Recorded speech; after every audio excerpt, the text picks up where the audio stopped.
All right, we are back for our last session of Lumina, Cradle of Stars. I'm Danny, the director, use he, him pronouns. I want to go through and introduce, your name. You know the standard rigmarole. This time, why don't you tell us the headspace, the emotions, what's going on with your character right now as we enter into this uh, eve before the last mission. Why don't we start with you, Will? All right. My name is Will, pronouns he, him. I am playing the outsider, whose mundane name is Frida and whose true name is Bellatrix. Her pronouns are she, her, and I think her mental state is best caught up in the fact that I am updating her promise with Polaris. Polaris, this shall be the true timeline.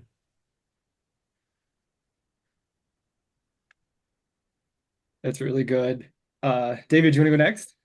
Yeah, sure. Yeah, hi folks. I am David S. He, him pronouns, and I am playing as the Guardian playbook. Her name is Violet, true name Vega, she, her pronouns.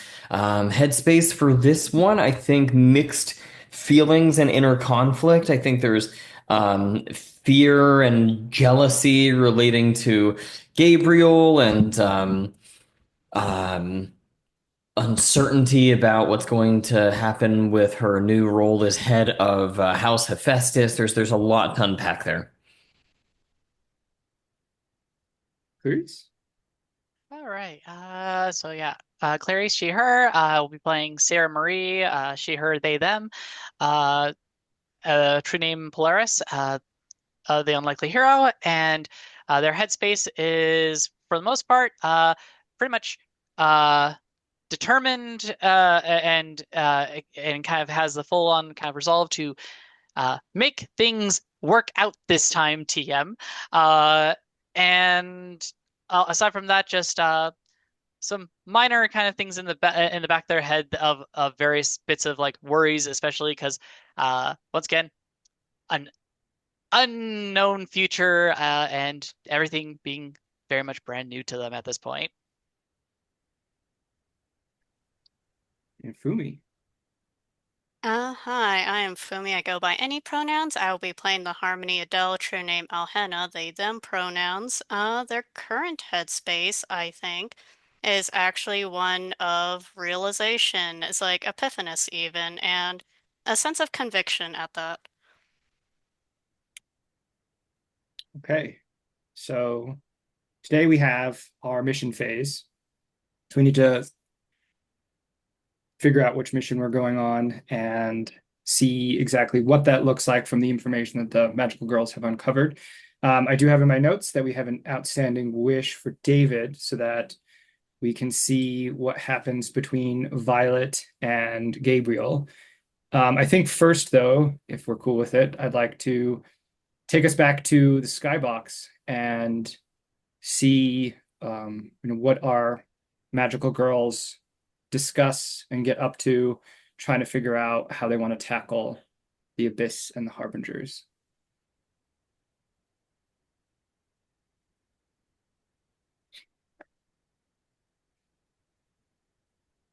And what are the other magical girls doing in the skybox? Is a good question. Yeah. Actually, I guess the first question is, uh, based on where we left off, who was actually possibly even like whoever got here first in on what? I know that Adele got a lot of information. I don't remember how much information the rest of us got as far as investigation and knowledge before Adele and all. So I don't know where we are as far as a group in our understanding of said information, actually. Because Sarah, for all intents and purposes, just knows we gotta do things, but nothing of what Adele has told has figured out yet, I don't think. I think it's like Adele by it's like contrast actually isn't in the skybox for this, namely because I think after the last investigation and then after some it's like time to clear their head of it's like the awkwardness it's like of it's like of it's like figuring out it's like their own feelings and everything. It's like they do also have perfect pitch, so they can pretty much be it's like heard. It's like by it's like the others. It's like whenever they it's like wish it. So I can imagine. I think for it's like Adele, it's like they're probably it's like back at the library probably it's like with Belladonna. It's like with it's like the last it's like with their last few it's like pressing questions and probably also to apologize for the awkwardness last night. It's like but I can imagine it's like Adele has pretty much relayed everything that they've it's like learned to the other magical girls already. And can pretty much it's like continue communicating with them in the skybox from where they are. Yeah, that's okay. I mean, that would make sense to me. Then at least having said knowledge, I think Sarah just is gonna be probably like already there in the skybox because like once again, like I've done everything I planned to do today. And so I think they're kind of in the skybox, also kind of like one trying to figure out, okay, what do I do with all this information? Especially about a queen, the abyss being this. I don't. They're like, okay, how do I process all that? And I think they're just kind of like, kind of just like sitting there waiting for somebody while also once again being like, "Hello there, Lepus. It's been a moment since I messed with you." And so they just have Lepus in their lap and just kind of like occasionally moving their paws up and down and everything while waiting for everybody, I think, while kind of thinking to themselves, where do we go with that? I think Frida may have tried to convince Ian to come to the skybox and see if he can pick up any of the outstanding vibe of what's coming.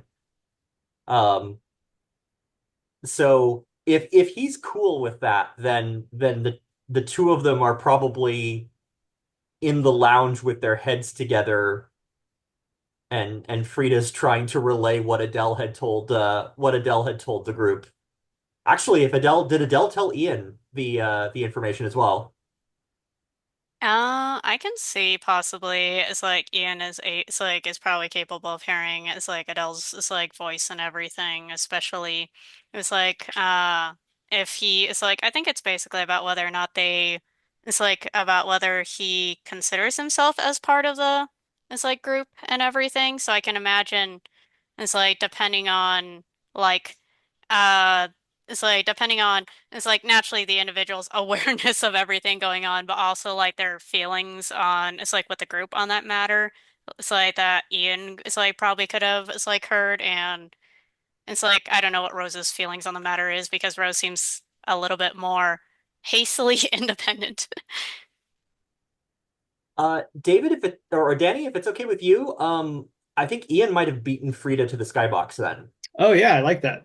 because Absolutely. because because Ian absolutely considers himself part of the group, or and is been trying to find ways to be actively useful.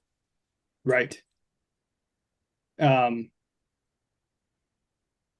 I think when you enter and you find Ian, his eyes are alight and he has paint all across.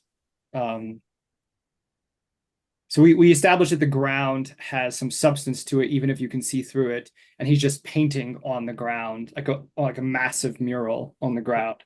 Mhm. We see monsters, we see dark parapets, we see a storm gathering. Um, Hands, arms, a massive feminine figure, a shard of light, all these sorts of depictions arrayed out in this massive mural.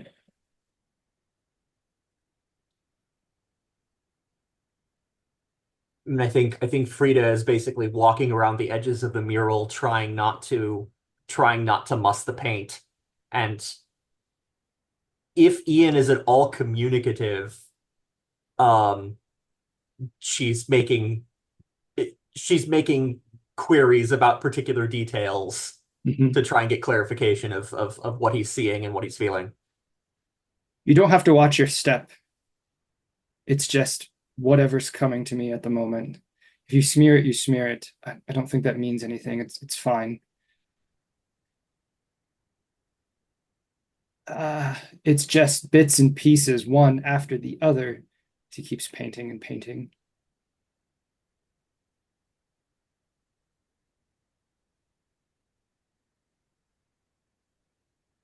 That thing that that thing that Adele said about the queen falling forever. Do you think she's still in there? It's been what, centuries? Thousands of years? He leans back his head and like looks up to the stars.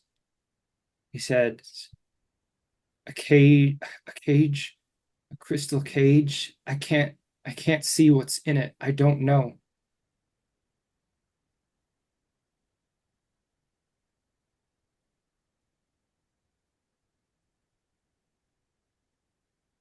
The things that we do for the things the things that we do for love, for the ones we care about.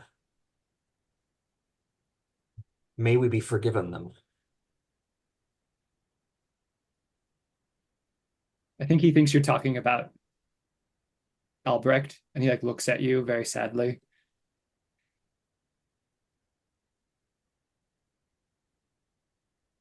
Is Violet doing anything in particular? I'm curious. Um, Nothing serious. I have this mental image of her getting her ass absolutely handed to her in a game of in multiple games of chess against uh our mascot Lepus. Like she's like sitting there getting increasingly frustrated, like twitching, and has like the little anime. I don't even know what you would call the drawing technique, but the little angry twitch lines happening as she like edges like a rook forward slightly, and she's like sweating, and then Lepus just like takes a pawn, like moves a queen, and then is checkmate again, and like a computer booms it out because Lepus isn't talking. And anyway, that's it's completely meaningless, just comic relief at this point. Who knew that Lepus was a mean game player? Yeah, and I think when Lepus is definitely off doing that with Violet and everything, and like just, I think like Sarah like for a moment like kind of just watches that like just like that is I was not expecting Lepus to do that. Lepus is a scarier force than I thought. They're just I just was like, oh, they're cute and squishy. Before like kind of just as they're kind of walking away, I think that they have just kind of a little inner like a little like talk to themselves. So just and everything. It's like, can this really be the last thing to move things forward, or am I too hopeful for that? Before kind of deciding to text I I forget who it was exactly. I think you said it was like that one of the head like servants of the house that had originally called me. Um uh Knowing very well that Marie is blind, so wouldn't be able to read text and everything. They probably are used to sending somebody a message to them, pass the message along to Marie. And just the thing of like in text form being like, um, could you tell Marie that one, uh, I'm very sorry for having struggled to be a better friend in this last month or two, um, especially with everything that's happening, and to let her know that uh, I would love for her to help me and my friends in something today if they feel up to it. And just sends. When Ian looks back down to the mural, he takes whatever color he's using to paint, like the crystalline shape, sort of in the center of the mural. That's light compared to all of the other darker colors, and he starts drawing pathways out from it. And as he does so, he moves it through monsters and through towers. He says, "Nobility under siege here," draws it in another direction. "A growing storm, a passage to here, this way, a bridge of sorts." It goes from there through what's clearly like a cityscape, growing discontent, people asking for succor. Here, Trick goes back to the cage and traces up and around a grieving star. He looks at Frida. So much, so many different ways, all intertwined.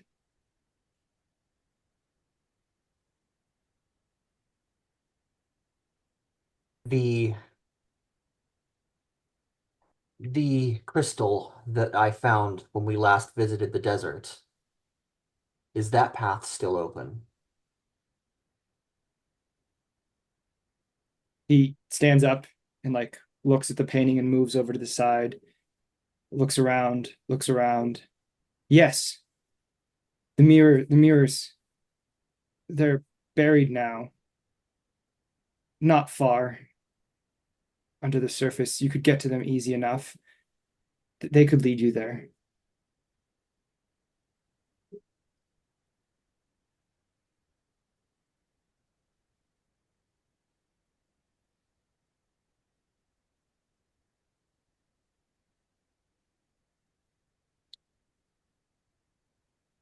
I think we hear, what is that? It's just boom, boom, boom, boom, boom, boom. As a bunch of others enter the skybox, we see Rose, and next to her is Gabriel, and next to them is they brought Aaron along and Marie as well. And they kind of step up into the center of the main room. And they say, "We heard the cry. You don't have to do this alone. You're And I not alone." see, well, I'm sorry, go on. Oh no, yeah, you're not alone. We're here to help. That's one. I think when I see Gabriel, I look over at Violet and I give her a "you've got this girl" look. I think Sarah's also kind of just giving that kind of doing that, but in a way of like more of like coming over to Violet and just kind of giving the little like kind of like light little pat on the back, like you got this, before kind of like hopping away for a moment and to kind of just say hi to Marie and everything and be like basically trying to actually catch up with Marie, and also talk with the others here who have come in, being like, hey, does any of you have any ideas of what to do with something otherworldly going on here, especially with someone who's perpetually falling? I have no idea how to interpret that. Sure. A few things happen. Um, Gabriel looks around wildly, sees Violet, and moves with purpose towards her. And as Sarah goes to rush over to Marie, Rose steps in between to intercept. And I think Sarah's just kind of taking it back a bit and stops. It's like, uh, and just kind of stops, just doesn't really even know what to say to the like the kind of intercepting and everything. Like, kind of just a little awkward. Like, um, I'm glad that you're all here. Do you have any ideas of what we can do?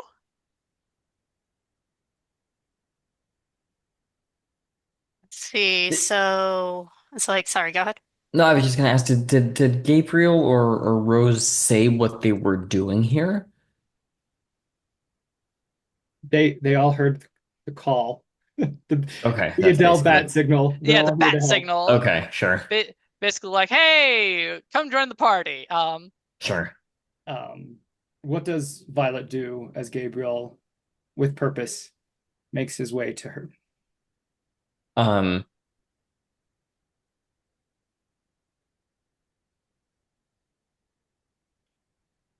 um, would you like to take a seat? I say, motioning to the other side of the chessboard, and I kind of make a motion to Lepus to like go chew. Lepus shoes, and Gabriel says, "No, I've sat by the side for too long, Violet.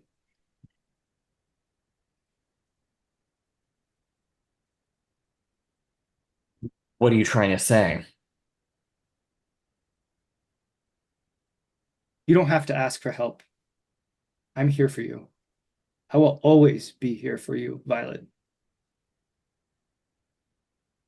Um, there's like this very visible blush, I think that happens. Um,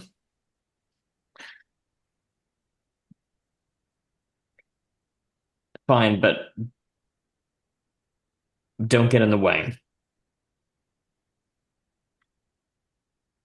I think he smirks and looks down at you. Um, I think he says, "No, never dream of it. But I'm here by your side. Been talking to Rose. What I understand is you all draw your power from emotion.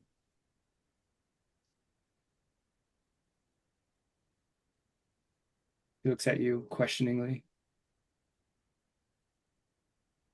Is that true? Yeah, it is. Then here." And he goes to grab you and lift you up and embrace you. Um, I think there's kind of like big, wide cartoon eyes there for a minute. Is my like feet are like lifted off the ground and my knees are kind of kicking a little bit. But then I just like hold on to him and just like really return the embrace.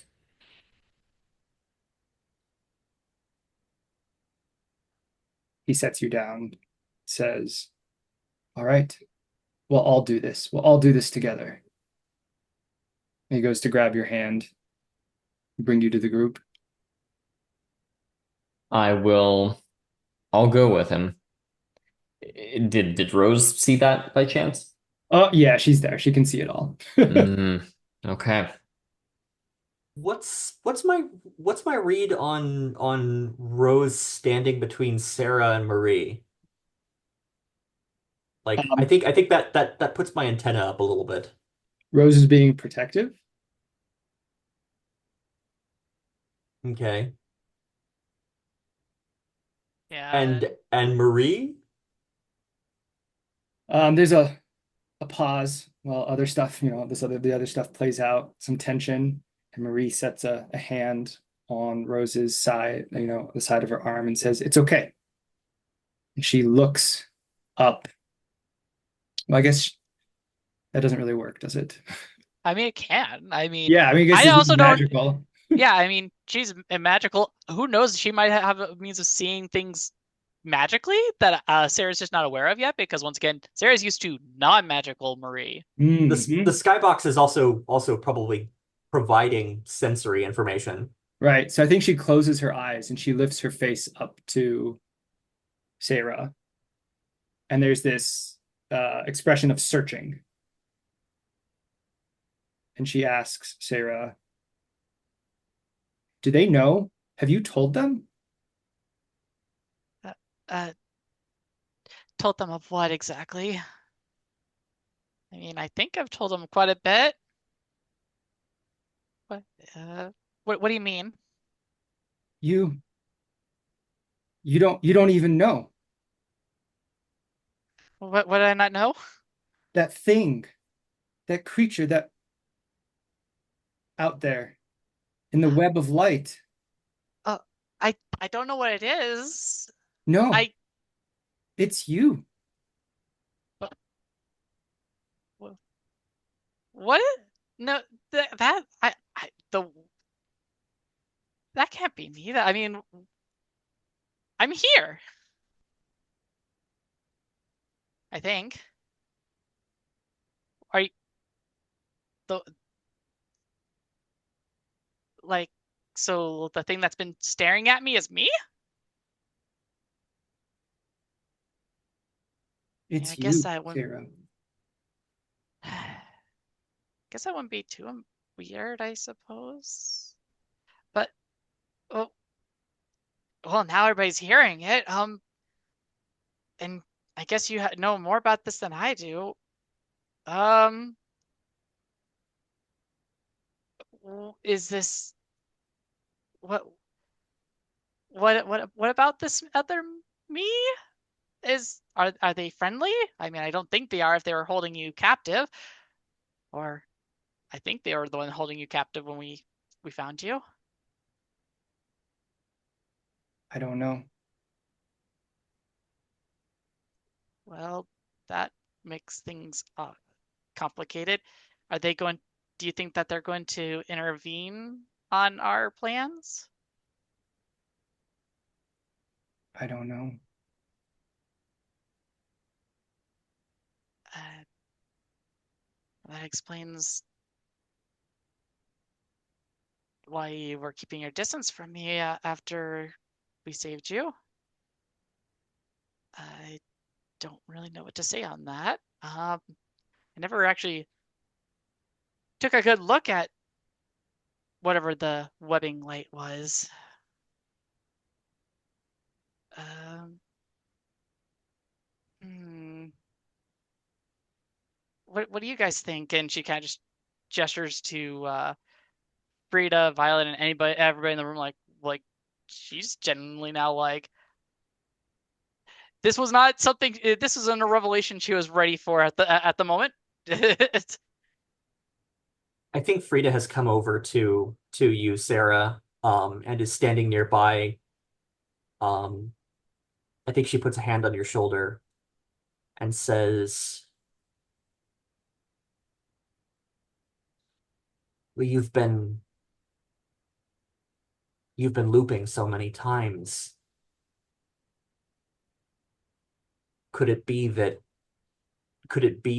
this other version of you has been building up over each successive loop? I mean, it's possible. I mean, I can't say that isn't something I'm already aware of, but not this one. I guess it's possible. I mean, I would that possibly mean there's maybe even more than that, or or is this just the combination of my emotions? This one, She could be the first you, or the you who looped first. but that all that could be very complicated. Like, because like one, is that me? Is it my emotions? What is there? What were they capable of? I mean, if they can do what I can do, that's its own problem. I mean, messing with time and everything. I mean, it's been helpful for like doing some good, but I could see that being also really bad for us. Um I don't know what to think of this added thing. It may it may be shaped like you. It may have memories and feelings and purpose that are familiar to you, but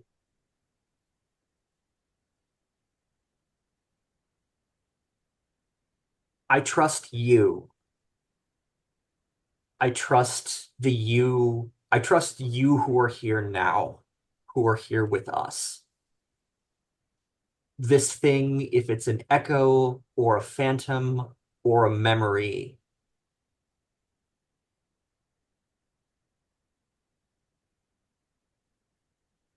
it can't compare to the real. It can't compare to the real you who's here with us now. And there, like for most like from all that, like Sarah is kind of, for the most part, is like very happy and very. It has this kind of like nice confidence from everything that you've said, but there was because once again Sarah is just incapable of like very well hiding their feelings and emotions and everything. There is this like, slightest bit of grimace and all that, the little bit of like trust, especially that could be implied from somebody that could easily be interpreted as like, well, once again, I didn't tell anybody I was time traveling until very recently and all this other stuff, but like, yeah, there's that little grimace of like, do I really deserve that trust kind of thing? Especially now that I'm apparently also possibly a problem in another way. Um, before Sarah just being like, well, it doesn't seem like we have like anything real good leads though to go off of anyway though. Like we now have this unknown element. We have Celine, and do we have any idea of how we're going to deal with like? I mean, there's probably going to be like House Phosphorus there. Do we have like a plan? Do we have any idea of like what we're actually getting into? Um, Do we ever? oh, uh, I think she just like kind of like full like kind of steps backwards for a moment at that. It's like, how hi Adele, um, when did you get here? I didn't. Oh, you're in my head again. Gosh darn it! Wait, how much have you been hearing? Good question. But that's hardly my point. It's like, with that said, it's like I think you might be it's like overcomplicating everything. It's like with it's like your anxiety. I probably.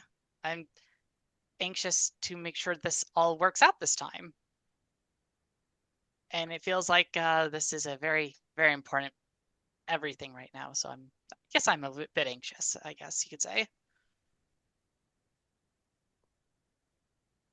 That's understandable. With that said, let's see. Out of character. It's like I just wanna it's like just it's like to make sure that I understand what the it's like threads are and everything. It sounds like we're going it's like so it's like based on what Ian was describing, it sounded like there were essentially like three and a half.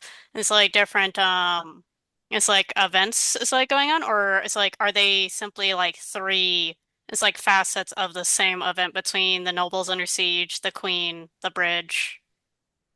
It's like Yes. or So I was just trying to use that as an opportunity to paint the picture and remind us of what we learned last session. Um, so we know that the House of Festus is trying to, thanks to the forced aid of Belladonna, previously, assemble a bridge by which Celestia can move from the abyss into this to bring the abyss here, essentially. We know that the Baroness is under siege. The ruse is up, as it were. She is where, the rest of the abyss is in their little separate dimension where the castle parapets and whatnot and towers are. We know that's where Celestia is as well, along with this shimmering page of light. We know that there are mirrors that Frida left undisturbed in the desert that you could get to this like abyssal castle area with. You still have the prism that you could reach out to the Baroness with and potentially gain access that way as well. Those are the big ones that I had off the top of my head. But if you all have, through your creativity or whatever, come up with something else that you would like to do, by all means, you can totally go in a different direction as well. So is there any kind of thing that kind of leaning that like Adela or anybody or Violet or anybody would kind of offer or think on?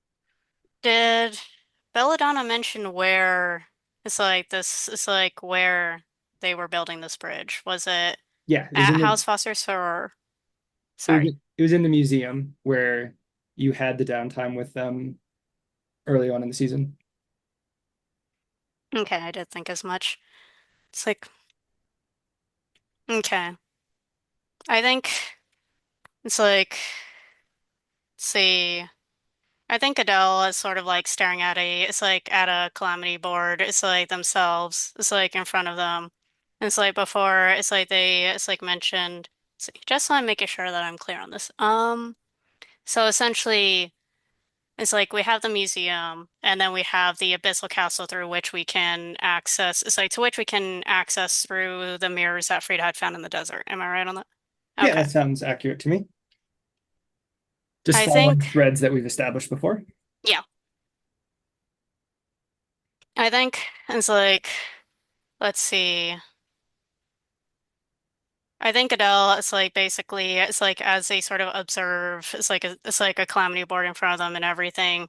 It's like sort of says, it's like, let's see, proceeds with, it's like the idea. Let's see. I am thinking, let's see. I am sorry. It's like, I think it's like, I am sorry. Let me make sure that I am clear on this. It's like it's like there are others is like with us. It's like Gabriel and Aaron as well. How far does my voice reach exactly? Never mind. I suppose that's not the important part. But with that said, if it's like there is it's like a certain strength in numbers, so I am thinking it might be good for it's like Frida and Sarah. Let's see. To go, it's like to proceed to the desert.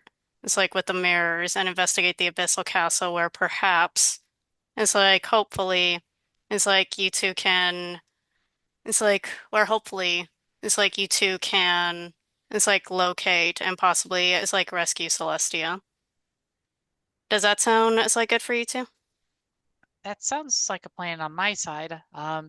And I'll just say just because I feel like I'll at least be able to fight myself if we ever see this other me, I guess. I'll take care of them. I think I have an idea of what I can do against that. And it's like let's see. I think it would be good for it's like me and Violet to proceed over to it's like the museum. It's like in order to it's like investigate the situation with it's like the Baroness and the other nobles. Ian and it's like Marie it's like can it's like should be able to it's like keep communication with us and let us know if anything else comes up. And Aaron, I think I have a particularly, it's like, I think I have a specific request for you in mind, especially. With that said, it's like, are there any, it's like questions, objections, any other ideas? It's like on that front. Let's see. Yeah. Ian Uh, steps forward and places a hand on Frida's shoulder. I'm not standing out on this one. I'm coming with.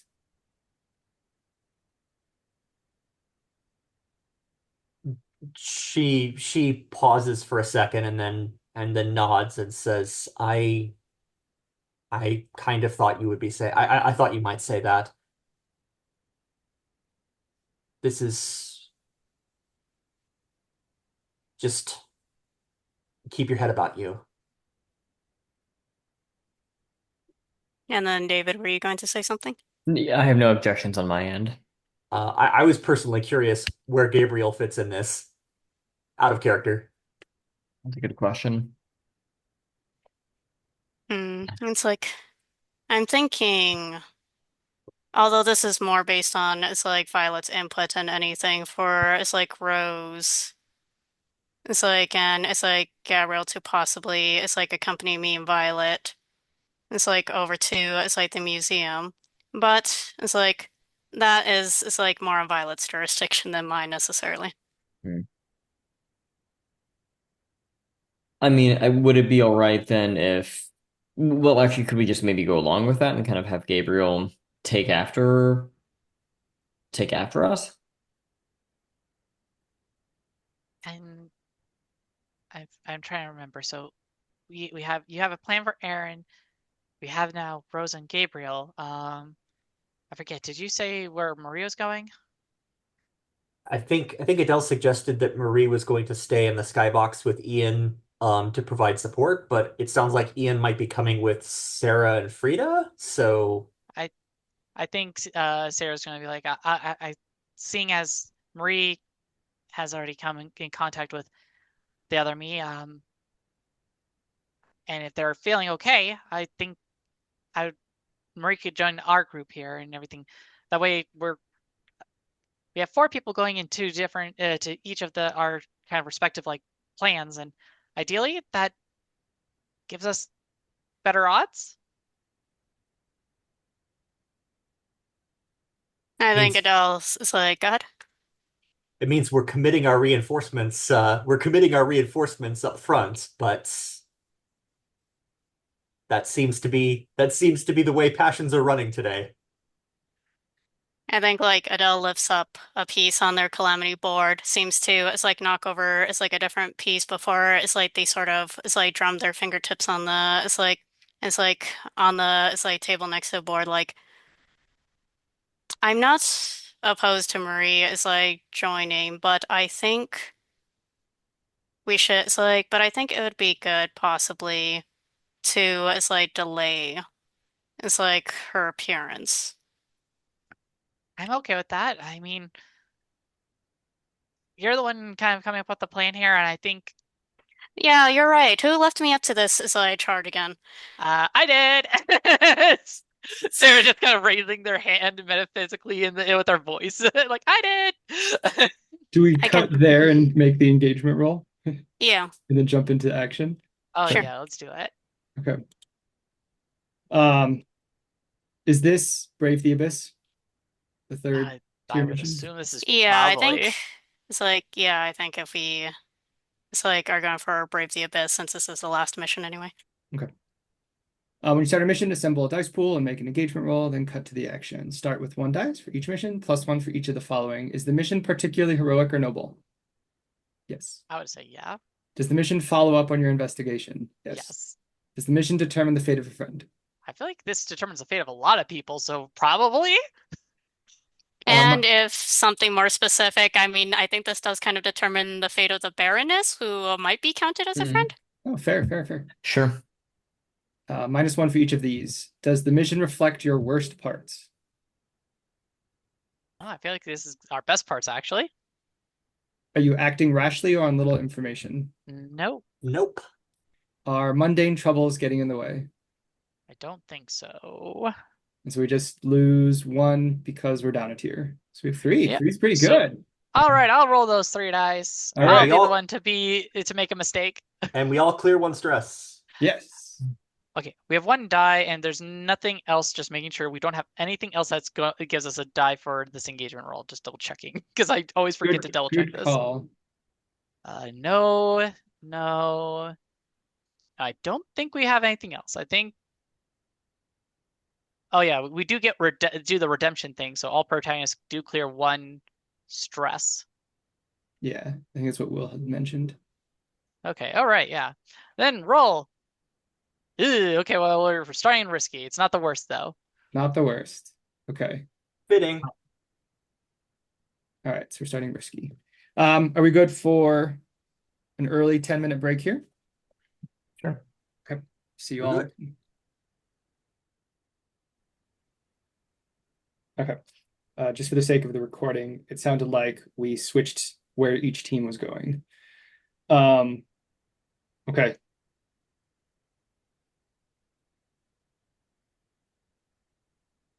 The passage from Skybox to the disparate locations is much as the same as before. You're passing through liminal space, and there's more and more of these threads, spider web-like threads of light, but you pass through, nobody caught. I think we get a series of like montage scenes where we see Adele and Violet arrive in the desert, and there is a dim glow coming from the area that Frida had specified in the sands. We see them move towards it, and we see Frida and Sarah whoop whoop down into what looks like an abandoned, well, I mean, I guess like a museum at night. Like there's nobody here. It's just empty in the middle of one of like the galleries. And we see them stalk off into the shadows, searching for where this bridge is, where the activity is, where House Phosphorus is. And then we flash back over to what would be the desert, but Adele and Violet have already made their way through, and they are standing at an entryway to a large dark tower. And before them stretches out a long bridge, thin if the camera was back far enough, just because of the length of it. And we can see multiple spires with all of these bridges, almost like this lattice work. And we see that there's no ground. And the rushing of the wind, you realize, is just the wind, just the air passing, as this entire construct of towers and bridges is in perpetual freefall. And you can see a tower off to the right, besieged by dark shapes, and there are flashes of light in the windows coming from the tower. Clearly, there's some kind of battle going on there. And you can see to the left this tall statue, barely visible in the darkness, this massive, massive feminine figure with this like radiating power from the crown. And there, about chest height, floating before it, is, from this distance, a glowing shard of sorts. It's large. The exact size is difficult to tell from this distance. Occasionally you see hands, massive hands, reaching out to try to grab it, and then they like glitch out, and it's just the statue standing there still. And they move again, and then they glitch out, and they're just standing there.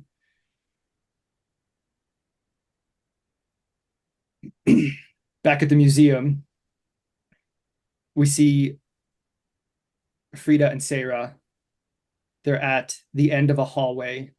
There's this long rectangular room, another gallery with large statues of antiquity lining up and down the sides next to massive pillars. This is about 3 stories in height. There are large cables feeding a few separate machines to, at the very end, almost like a dais. And there are House Phosphorus members.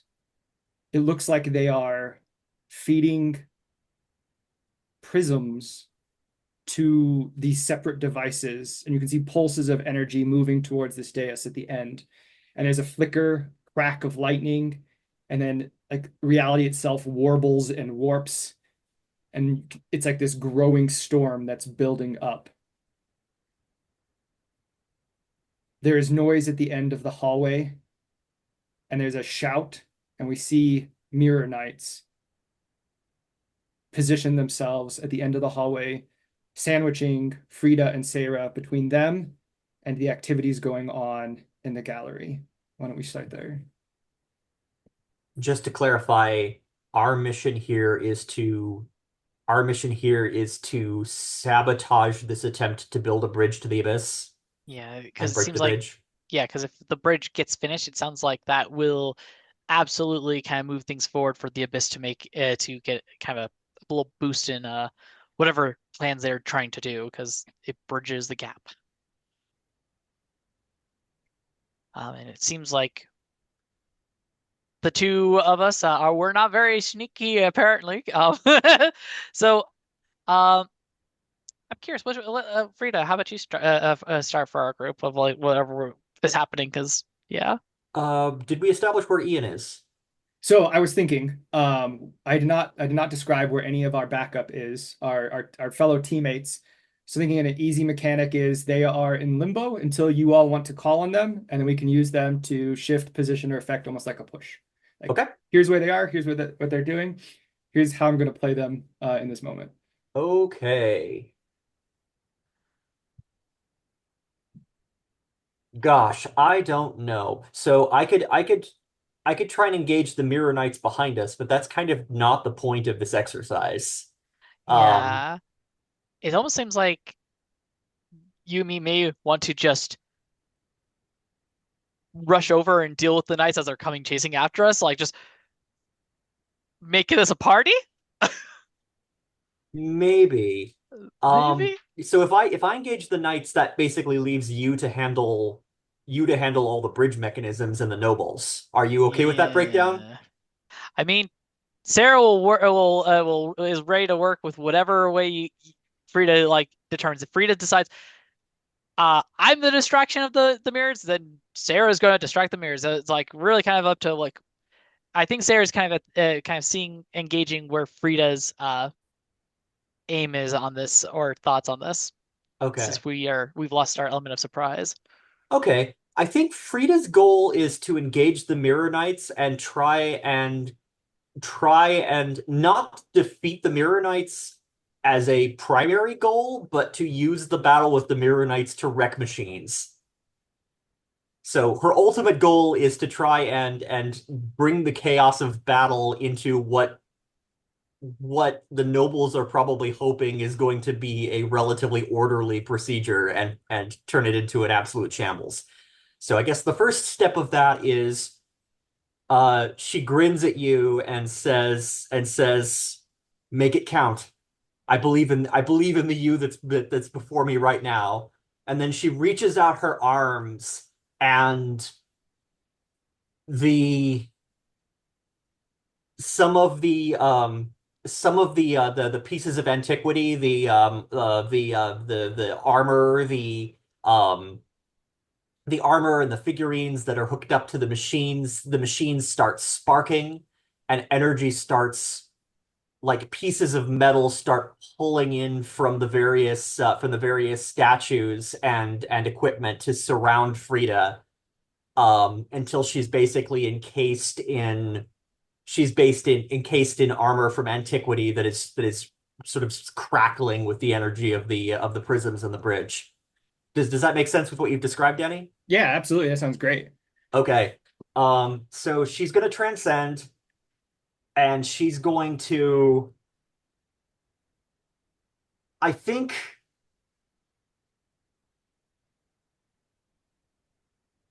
I'm going to start with a flow action here, because I think what I am trying to do is I'm trying to, rather than actively shatter the knights or break the knights,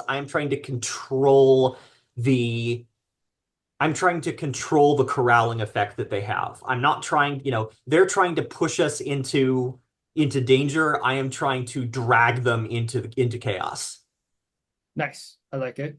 Um, Sorry, there was a first part of that sentence or that description that you gave. This is just a normal action roll, is that right? I am transcended.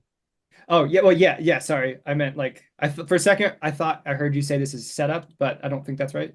No, no. Okay, I okay. think I must have misheard. Sorry about that. I just wanted to verify. Yeah, so I think we started off with risky from the engagement roll, so that's what that is as far as position goes. I think Mhm, because you're trying to do multiple things at once, you're trying to juggle the knights as well mhm, as to help destroy the bridge, which I started a progress clock for. It's a 6 o'clock.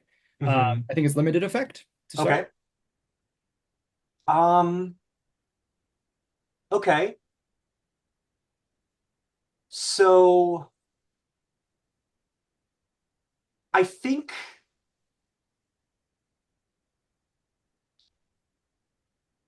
I'd like to trade position for effect here, and I think what I do is if there was ever a point if there was ever a point where I would have to leave my safety aside, this may be it. So I am drawing more from the power of the abyss, and and trying to basically grab stuff. I'm basically trying to overcharge myself so as to be an undeniable presence here in the room. Yeah, I think in your recklessness, bits of the Mirror Knight armor comes flying off, and you're like taking the raw stuff from them. So that makes that desperate normal. It does. All right. So I know I said previously that I was going to take the ability that meant I got to be everybody's rival while transcended. That didn't happen. This is reckless, and I'm getting an extra die for it. Nice. And you know what? I'm going to help you here. I'm going to do an assist. Okay. What does that look like? I think how this kind of assistance is and everything is, I think, just kind of very much like how things started at the beginning. Sarah just kind of once kind of just like a quick little like kind of bop of their fist on Frida's now magically like metal back and everything is like, you got this, before they start to leave. Leave before the incoming pieces of metal and crystal become Yep. a flight risk. Oh yeah. I understood. All right. I think she beams back at you. Also, Danny, what's the poison promise?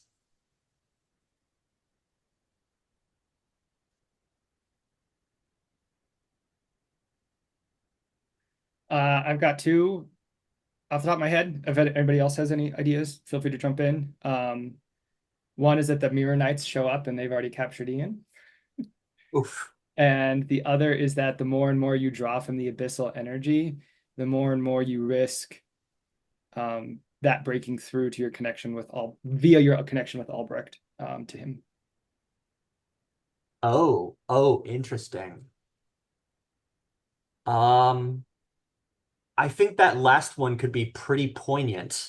So so let's go with that and see what happens. So that is 2 dice of flow, a third for the assist, a fourth for reckless, a fifth for the poison promise. Boom.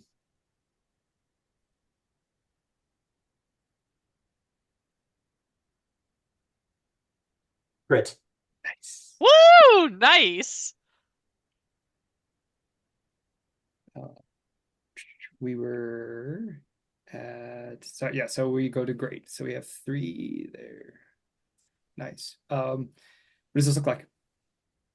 I think I think I become too bright to look at. I think between the crackling energy of the prisms and the electricity and sort of my pride and ambition swelling forward, it's like a star has been revealed in the center of the hall, and the glare just shines off all of the prisms, and then the entire room is sort of pulled into swirling chaos. The nobles probably. I didn't specify the nobles in any of that, but they're probably thrown off guard by whatever's happening on that side of the room. The Mirror Knights are certainly committed, and it's it's almost like you've got like a neutron star with stuff pulling into the center of it in terms of the battle getting pulled into where Frida wants it. And it's probably good that Sarah is not standing there because it's not safe. It's not safe airspace right now. I think as this plays out, there's a moment where the brightness intensifies again, and then when it dims, the camera's back into the darkness of the abyss, and we see Adele and Violet standing there, as described before. There's this long bridge that leads into this network of other bridges. You can see a clear path that if you go from this bridge to this bridge, this other bridge, you can make your way over to Celestia, or you can make your way over to the besieged tower. And there is a moment where there's like a crossroads of bridges, and this like lone monster. I think we described these previously here in the abyssal space as like wings and teeth and claws. It moves down and then lands there, and it's a hunched, wretched figure. And then it looks with too many eyes in your direction, and then it crystallizes and shatters, and emerging from that is Oda. And she pulls out a long black saber and points it in your all general direction.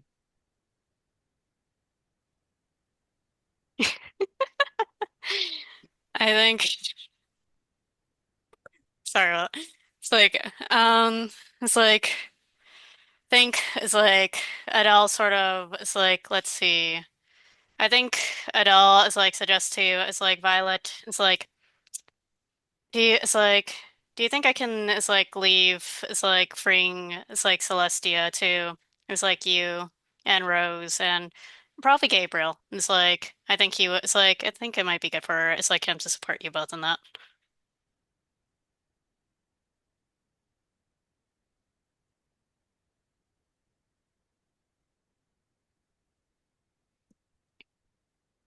Yeah. David, did you hear that? I'm sorry, I missed it. What? It's like I think Adele basically it's like suggests to it's like Hmm. Violet it's like can I trust you to it's like break out it's like Celestia it's like with it's like Violet and Gabriel. Of course you can. And then what are you going to do from there? I think it's like Adele it's like sort of sighs and it's like sort of it's like sort of sighs in the way of like somebody who it's like has to deal with it's like the DMV or with it's like paperwork or something and just I'm afraid I have noble business to tend to.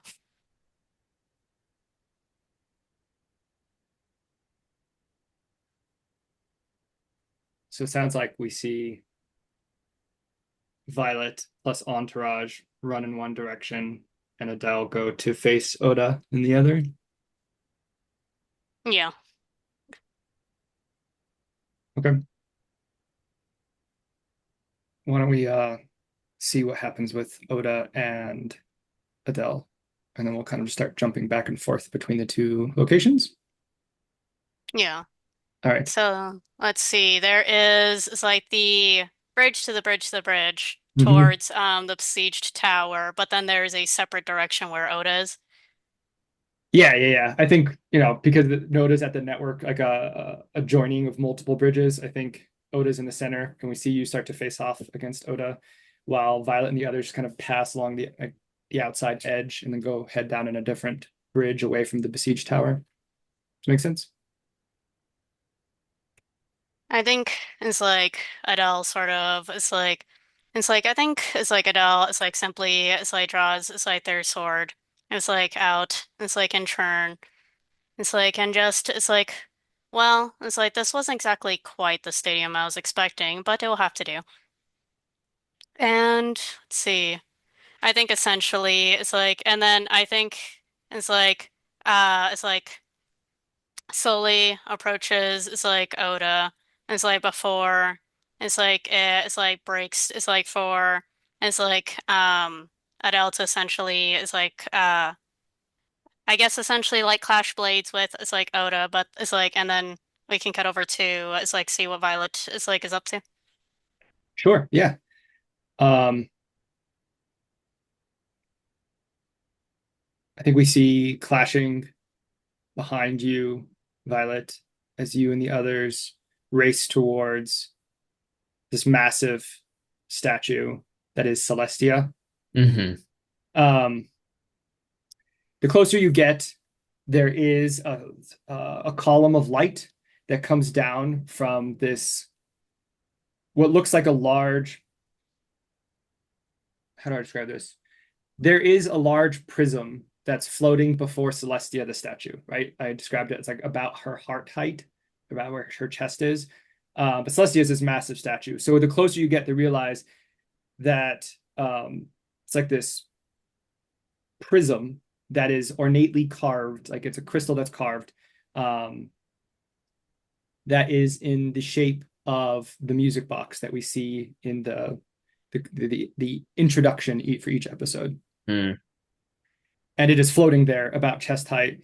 You can see towers on either side with thin bridges that lead towards like just the edge where somebody could maybe cross over. And there's like gentle snow falling from below this carved prism.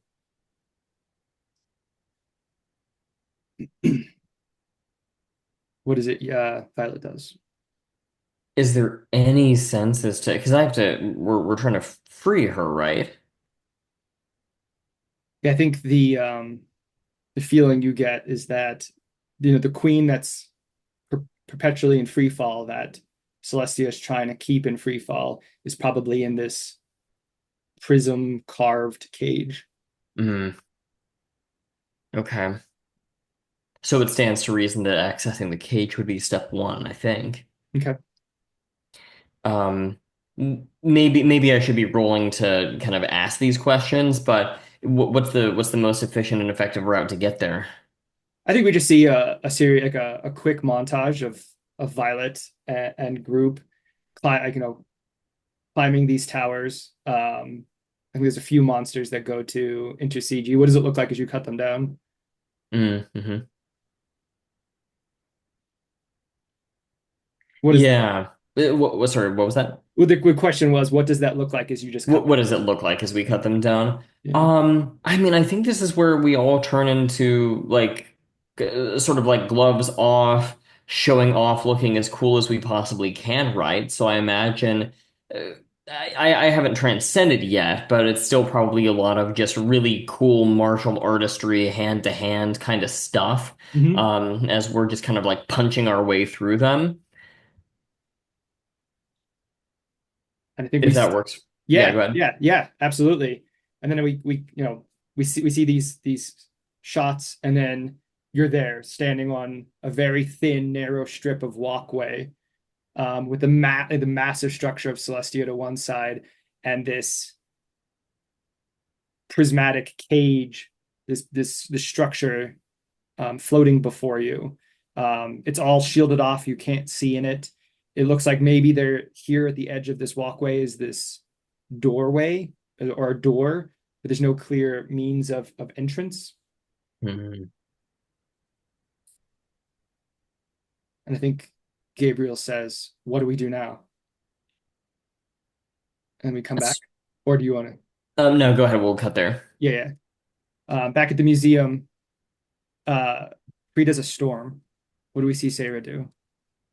So Sarah, after doing the little like fist bump to Frida's back and everything, started running at full speed towards where these prisms and the nobles are doing their thing.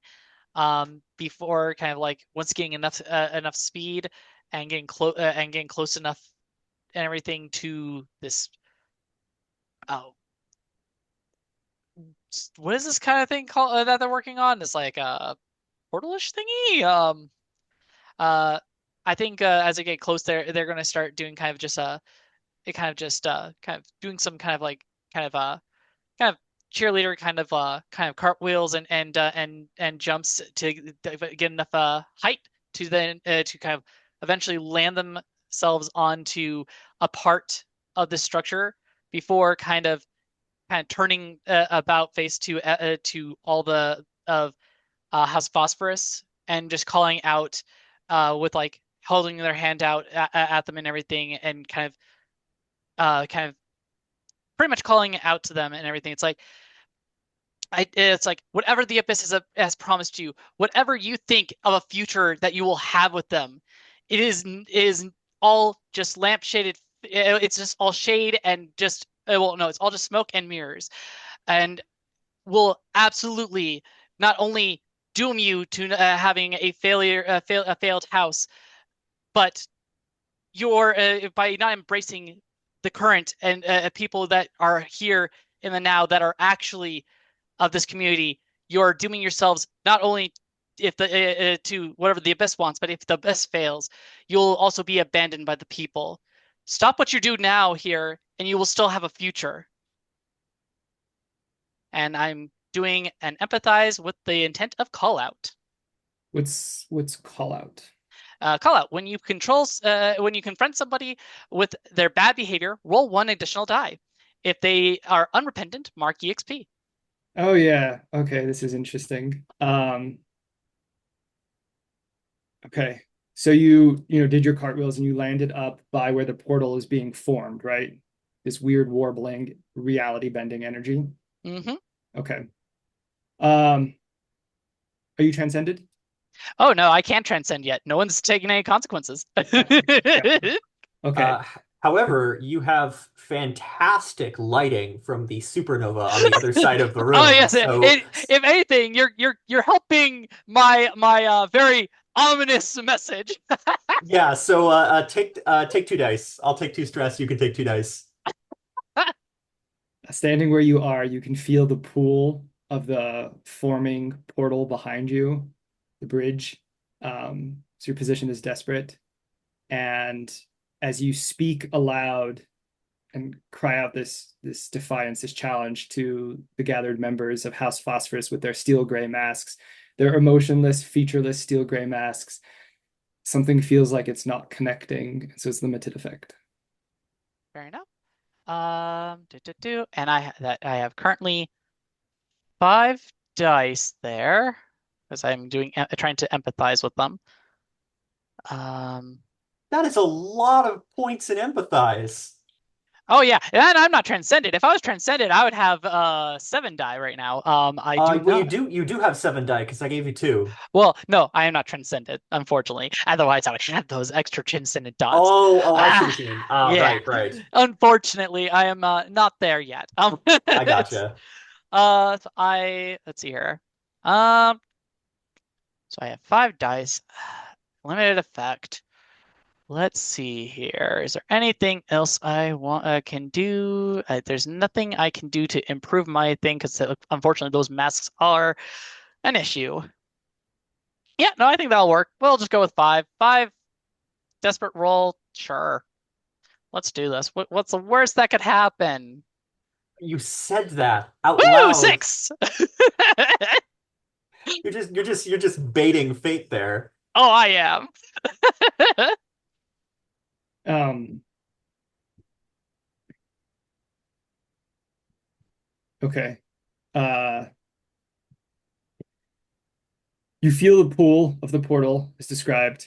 Um, but you're able to maintain your footing.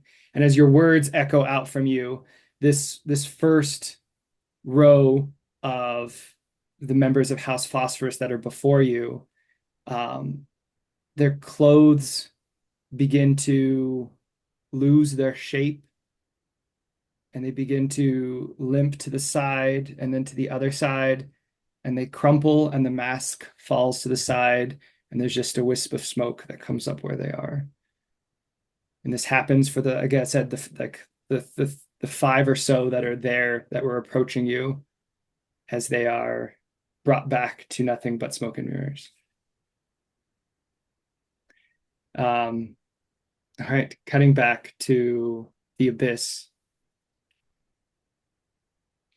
Oda levels their saber in a formal challenge, or I guess in the formal receipt of a challenge to Adele.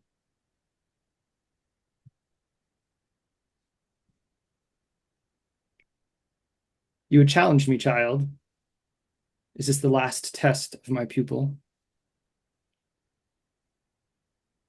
I think it's like Adele it's like sort of matches it's like the gesture.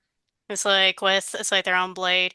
It's like and goes, it's like, well, I suppose that's it's like up to you, isn't it? I hear it's like some parents never quite it's like let their it's like child leave the nest.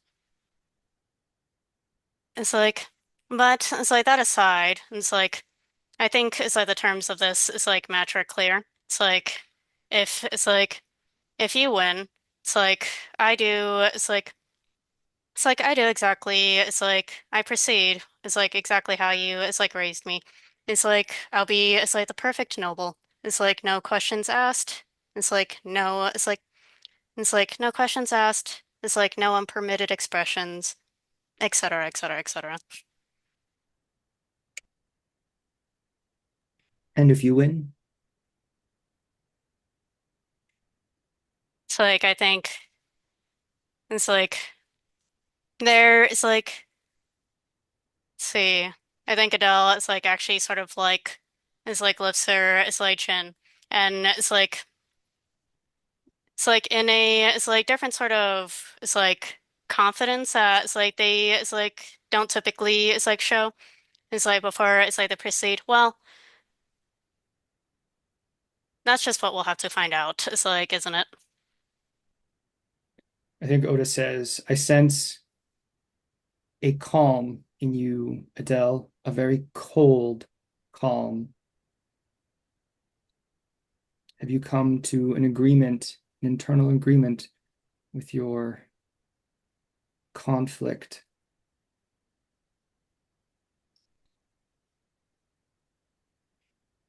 It's like I think it's like Adele it's like responds it's like back.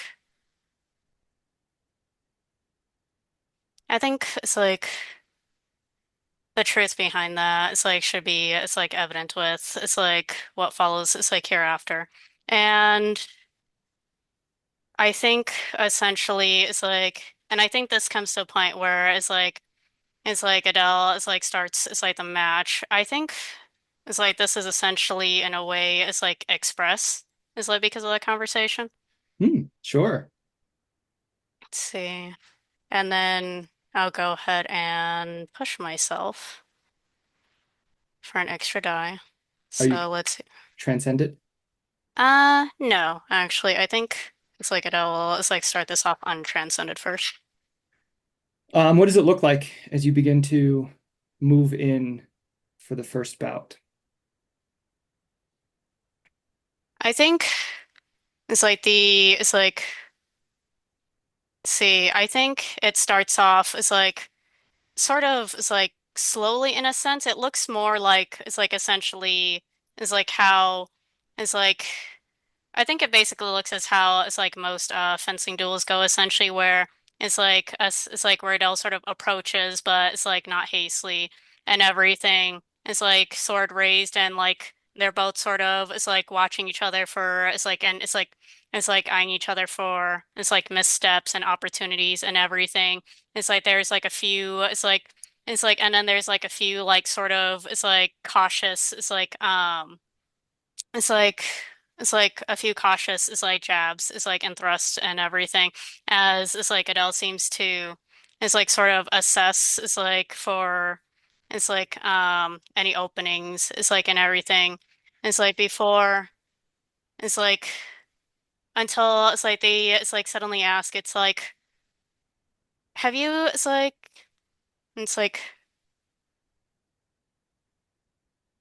how have you grappled with it's like only it's like with loneliness in your long years? I've been curious. I think Oda responds by running their blade again around yours and trying to twist it into position so that they drive your blade into them. And so we're looking at desperate position and standard effect. Sure. Let's see. And then, so roll with the. Is there a poison promise you want to? It's like offer. This is open to the table if anybody has any ideas.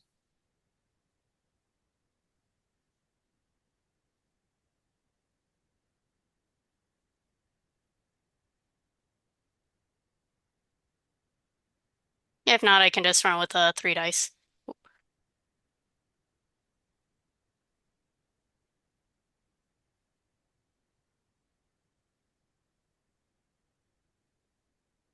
Doesn't look like it. Okay. It sounds like Oda is it sounds like Oda is trying to resist your ability, your attempt to talk her down at a in a sort of an intimate emotional sense. Like if she's trying to get you to impale her, that's like she's trying to defy that. maybe something involving a resonance between Oda's prior teachings to you and your inner conflict, like that fighting her is sort of your attempt to gain sympathy with to build sympathy or empathy with her is causing your inner noble to flare up and resist you. I could say that, yeah. Um, and I'll assist to give you an extra die. All right. Let's see. Does that sound good? Is that done? Yeah, yeah. All right. So, 5d6. Okay. Oh, that's a crit. Yay for Nice. my assist! My assist did something. Woohoo. Um, Also, just so it's not lost, the never alone question I'll have for you is pretty much from my playbook of where can I find beauty here towards Adele? Beauty? Yep, that's where we're going with. Where can we find beauty here? Uh, in in either the situation, your conflict, yourself, something around there. I'm leaving that question open to your own mind. Doesn't have to be answered this moment. I think it's like, well, I suppose beauty can probably be found in is like the upcoming scene. I think House Castores is used to it's like has a tradition of like dueling in the way where it's like, oh, it's like they usually are adorned with like a it's like sort of a it's like cape and everything, and usually it's like the one who wins is one who knocks out it's like brooch that hangs the cape and the it's like and the cape falls to the ground and everything. But that's not quite the situation that we have here and everything. So instead, I think essentially as it's like Oda it's like tries to it's like is like redirect the blade and everything. It's like as to it's like impale herself it's like with it, Adele just it's like just barely in time manages to like pull it's like the blade away and then sort of it's like and it's like before it's like sort of it's like stepping back and then it's like next thing it's like the blade is like lands it's like basically sort of like blunt edge towards it's like near it's like Oda's it's like neck almost. It's like before it's like stepping back and just it's like it's like before it's like Adele still maintaining it's like maintaining composure goes. It's like I get really tired by it's like how much it's like nobles don't like to it's like deliver it's like direct answers. Is there it's like really no reconciling with this? we cut from there to the museum. What does it look like? Or I guess what is Frida up to now? Are they coming out of storm form? I think the shine that punctuated Sarah's words is starting to get occluded by the absolute brawl that she's in with the Mirror Knights. Um, it's more of a Kessler Cascade situation where there's just lots of whirling metallic and mirror debris. Um, I think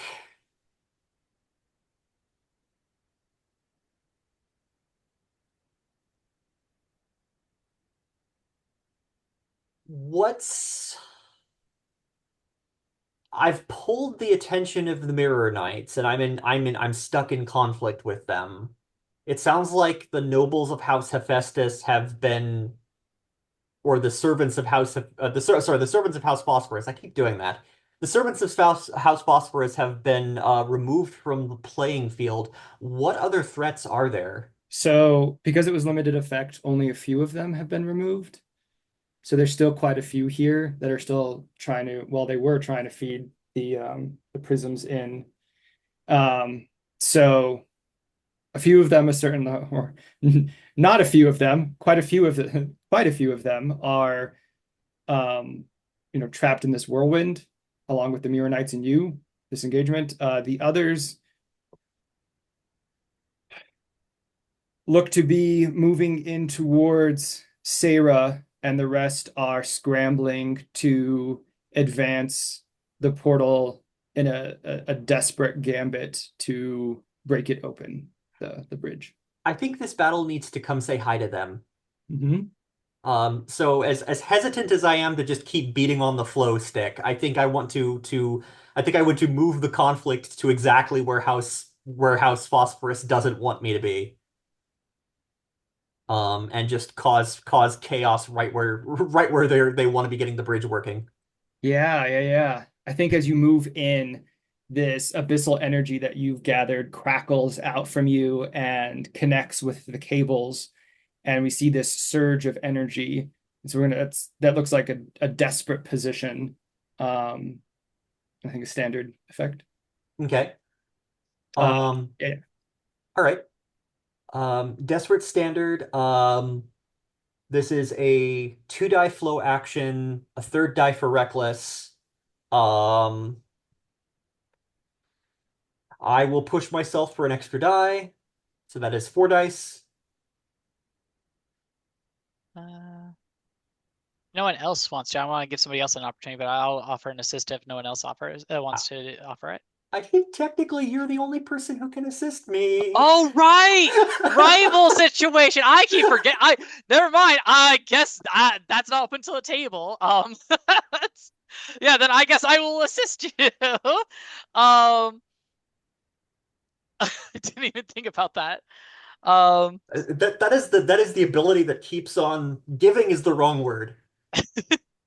I think the way this assistance is going to happen is, I think seeing what you're doing here and trying to kind of bring it where they don't want to be. I think Sarah is kind of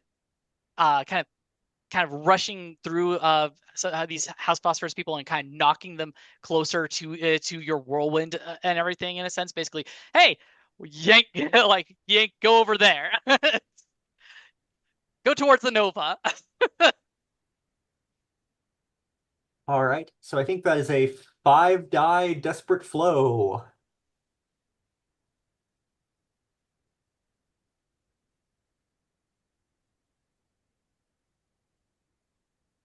Crit, Redux.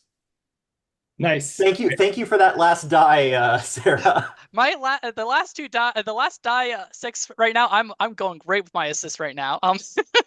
Okay, let's cut from there, and when we return, we'll figure out how this plays out.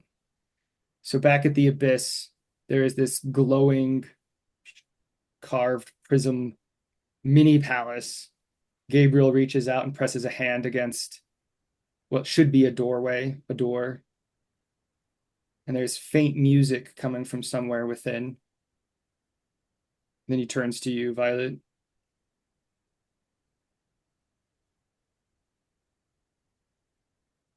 So there's no actual opening that I'm hearing? Looks like there should be. It's like a carved relief of a doorway, but it's just solid. Okay. What if I put my hand to it? I think you feel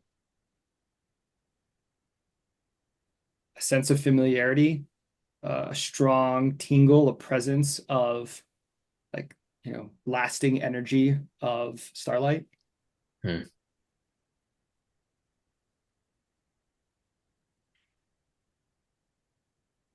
And we seem to be the only ones here, right? You and the ones that you brought with you. Yeah.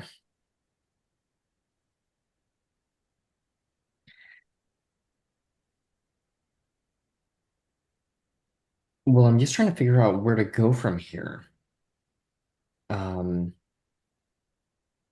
suppose I have questions I could ask off of my pick list. Like a gather information kind of a thing, maybe. Yeah.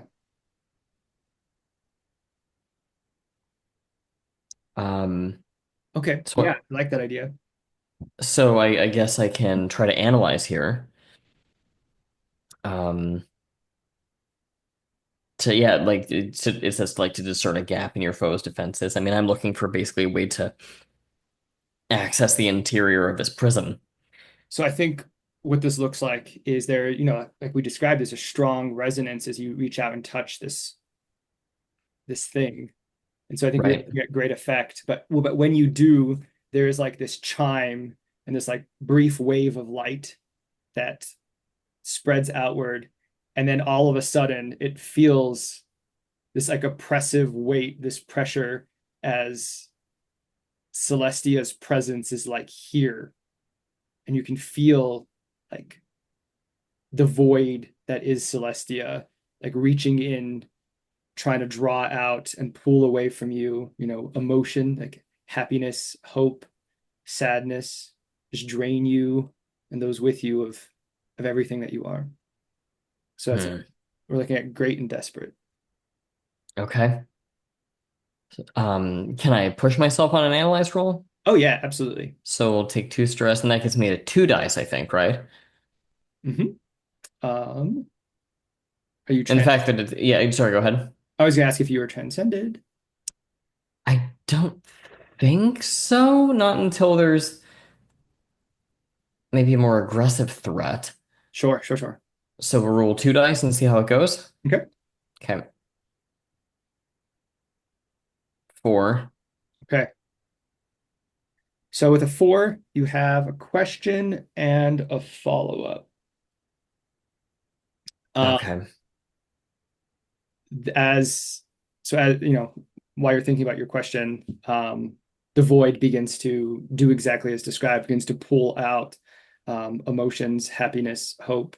So we're looking at a level 3 harm, Mm. which you can resist. And that would be, you say level 3, which would be um Incapacitating. that's terrible. Yeah. Yeah. Yeah, let's resist that. Okay. I think that's with stars because you rolled analyze. Right. Okay. So that's 2 for me Mhm. right now. Okay. 5. Only 1 stress. Okay. Takes me to 3. Um, Do you have I your guess my question is how can I help um Celeste or Celestia? Yeah. um you can help Celestia by doing the thing that Celestia doesn't want, which is to get into this cage and free the queen and let her pass on. Okay. And I get a follow-up. Mm-hmm. How do I get into the cage? Maybe that's not really from the pick list, but No, no, no. Yeah, follow up yeah. doesn't have to be just a follow up on the question that you asked. Okay. Um, I think it's like the skybox. You need to find a way to resonate with it so that um, it will respond to you. Hmm. Okay. Do I know what the origin of all of the emotion, happiness draining, what that is? Like, what's that coming from? Yeah, that's coming from Celestia, the massive statue that's next to you. Okay. So that's Celestian. I have to save her by getting into the cage to free the queen, and I have to, okay. Um, is there a way I could perhaps try to connect with that feeling and extend my own love to it? Yeah, absolutely. Kind of like a empathize sort of thing? Mm-hmm. Totally. Okay, so then I'll keep my hand firmly kind of where it is, but in response to the threat of harm and psychic suffering and misery that it's trying to devour and drown me in, I'm trying to extend as much love as I can toward that. Yeah. I think there's a different energy that resonates from your touch now, and there is a lessening of Celestia's gravity, um, and there's a feeling on your fingertips where you're touching the cage, that like leaps to respond, and so we're looking at risky position, great effect. Okay, now I would like to transcend, I think. Yeah, I think so. Yeah. So I'll make this a transcended roll then. Mhm. Okay, so that gets me 3 dice in empathize. Um, Does anyone want to give like a link or assist to yeah, help if with anyone that? can, if anyone wants to throw some guineas, that'd be nice. I've got 3 dice as is. I can assist if it's like, unless someone else wants to. I've been stealing all the assists, so I'm gonna stay back myself at the moment. Yeah, I'll go ahead and it's like assist, and it's like this might it's like narratively this probably relates to it's like back to like information that Adele might have it's like passed from Belladonna to Violet about the situation, probably. Okay, that works for me. So that gets me up to 4 dice then. Did you push yourself? No. Okay, that's another option. If you want it, you don't have to take it. I think I'll stick with the 4. Okay, So we'll roll those and see what we get. There's a 6. nice. Okay. I think there's a flash of light and we cut from there. Perfect. Okay. Just make a note. Back at the museum, Frida, you wrecked house. What does this look like? I think the gray masked figures of House Phosphorus are bowled over by mirror knights that have lost their footing and gone airborne. A mirror knight smashes into a pedestal and machinery starts sparking and falling over, and there's arcs of electricity as bits of machinery explodes and crashes. Um, I think I think the heart of I think the heart of this tumult that is Frida grabs a mirror knight and with a cry slams it into the side of the largest piece of machinery. As all of this plays out, the portal fizzes out behind you, Sarah, and the camera looking at you sees a slim feminine figure like revealed from the shadows, like behind, after the bridge collapses. And she quietly steps up onto the dais behind you.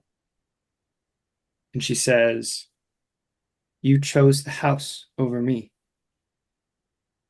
Oh no. Uh oh.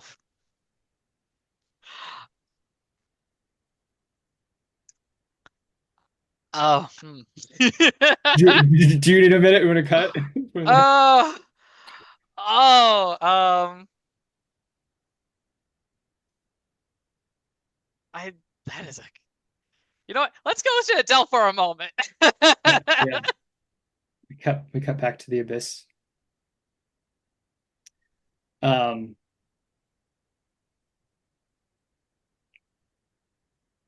it's not a question of whether or not I want to continue this. I am driven to it. There is no choice here for me. It's whether or not you can solve this riddle.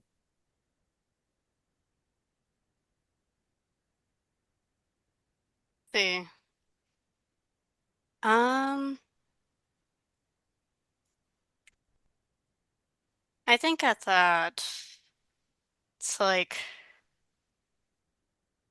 Adele is like, I think at this, it's like Adele's, it's like actually going to, it's like extend, it's like the other hand, it's like their free hand and everything. It's like, and just, it's like, let's see. I think it's like, I think they say, it's like, we're, it's like as nobles, where it's like we always seem, it's like bereft of choice. It's like, aren't we? But I don't, it's like, but personally, I can't just accept that. And it's like, I invite you to see, it's like, so I invite you to see, it's like personally, it's like if I'm up to, it's like the task from here. And let's see, I guess this is a bit of a, it's like, I guess that's either, it's like a forgive or a express. Mm-hmm. Let's see.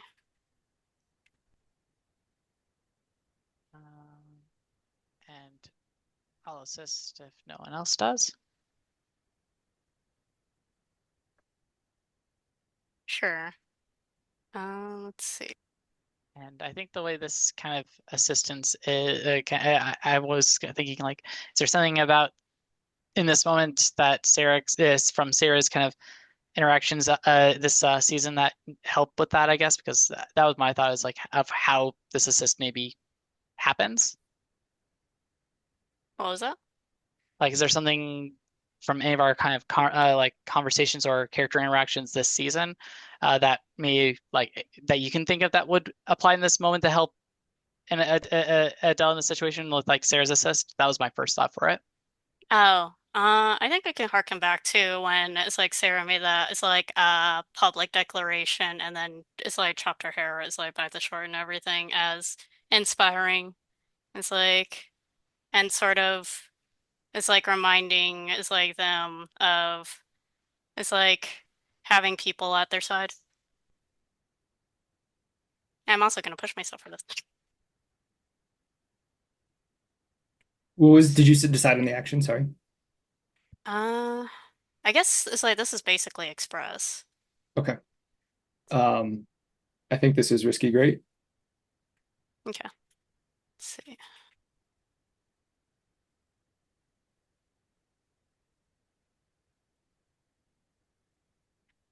Oh, that's so many threes.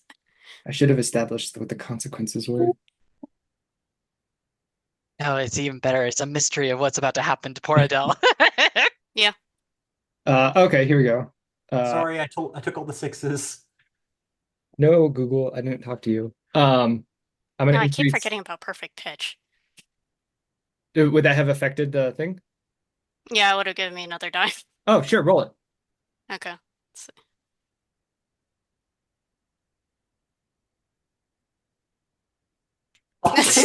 Perfect. That's what Oh I my was hoping for. God.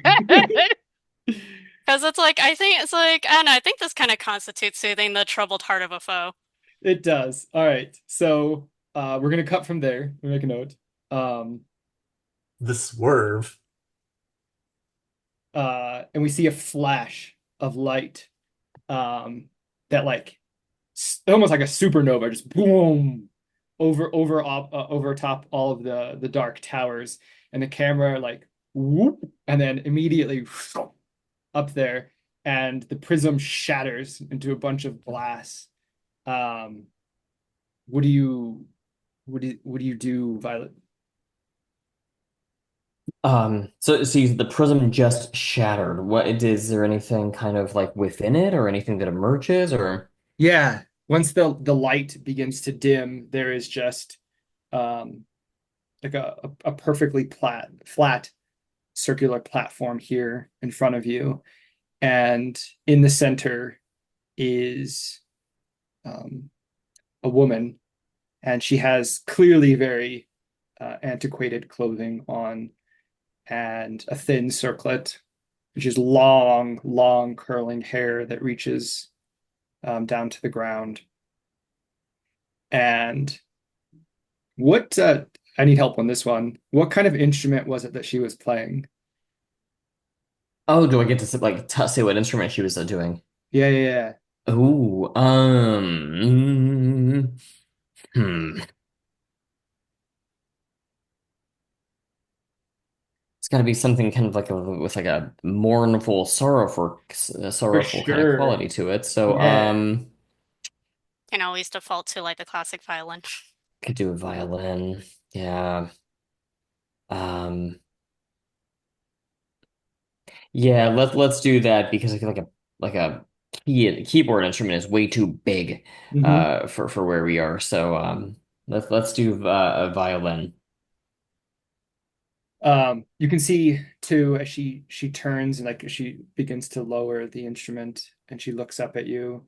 She turns slightly and you can see there is like this strange ornamented magical artifact device of like wings that are shattered, attached to her back.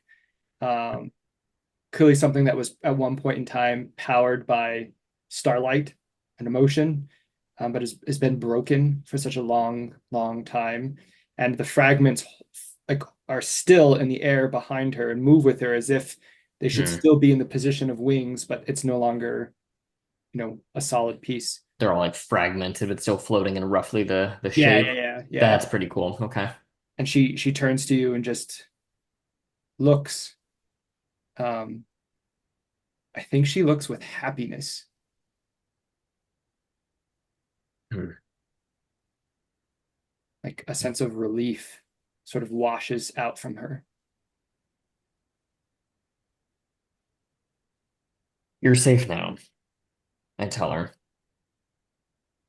Who are you? My name's Vega. Vega. It's been, I have not heard that name for so long.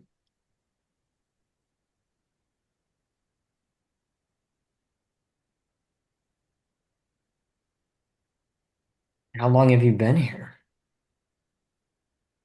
I don't, time is funny here. Forever? It feels like forever.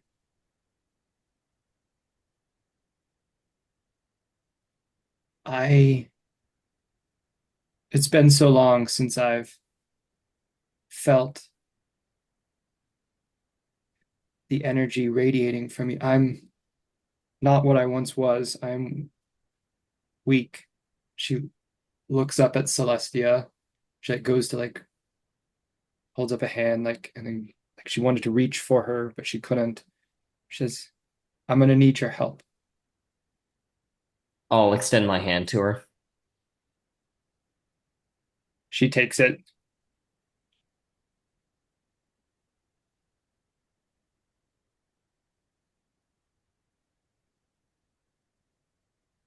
Help me break this curse. Whatever it takes. Okay. I'm sorry, 4 o'clock. And she's leaning on you, you know. What does it look like as you try to lend her aid? Is she pretty enfeebled and I have to sort of support her as I take her from the platform she was trapped on? Yeah, I think she's trying to draw energy and strength from you so that she can be led to wherever you're leading her. Hmm. Okay, yeah. I think I'm gripping her hand, and there's sort of maybe a faint glow that emerges from her interlocked hands as she's trying to sort of take whatever energy and support I can offer her. And I'm Hmm. kind of leading her with as much strength and protection as I can over to the statue. Nice. Okay. There is a desperate sense, a wild sense of no, no, no, no, no. It's just emanating from the statue. It's like trying to push against, like it's a, we're not a super mood setting moment, but it's like when you're at a swim park and you're pushing against the wave pool. Um, what action do you think this is? Um, well, are we trying to like channel emotional energy into the statue, or what exactly are we trying to do in order to save Celestia here? I th I think what this looks like is this queen is trying to find a way to say goodbye. Hmm, sure. Then I would lead her to the statue and probably hold her hand with one hand while I sort of ask her or motion for her to rest her other hand on the statue and connect with it the way I did. Okay. So as she's drawing energy from you, is this empathize? I'm thinking here. I think it's empathize. Yeah, because I'm looking at the other options. I think that empathize probably fits best here. Okay. Um, So that's three by default, unless anybody has a link they can spend or some kind of assist they can offer. Um, I can assist. If you have the resources to do so, wouldn't hurt. I'll have plenty of resources. Okay, that takes me to 4 then. So, I will spend a link with Polaris to give you a die. And I think the comfort and the comfort and the commiseration that the team has given you over the last few weeks of mourning your father and dealing with his passing and what comes after that is is echoed in the actions that you're taking now. yeah, well, that sounds right. So that puts me to 5 dice then. We're at Desperate Great. Gabriel's there if you want to do something with him. Kind of added a mechanic for your supporting cast. I think, yeah, I think I lock eyes with him and look very serious. But it's clear that I'm sort of relying on him for support if this all goes to pieces. Mhm. And so I don't know that mechanically I'm doing anything here, but I am going to definitely make it clear to him that like, hey, you're up if this goes bad. Do you want to, yeah, so do you want to move it to risky then? Sure, yeah. Let's Okay. you can do that. Okay. Yep, risky, great. Okay. 5 dice, here we go. 6. Nice. Okay. Violet and Queen. Okay. We're at the top, we're a little past the top of the hour. We good for 5 minute break? Okay. Sure.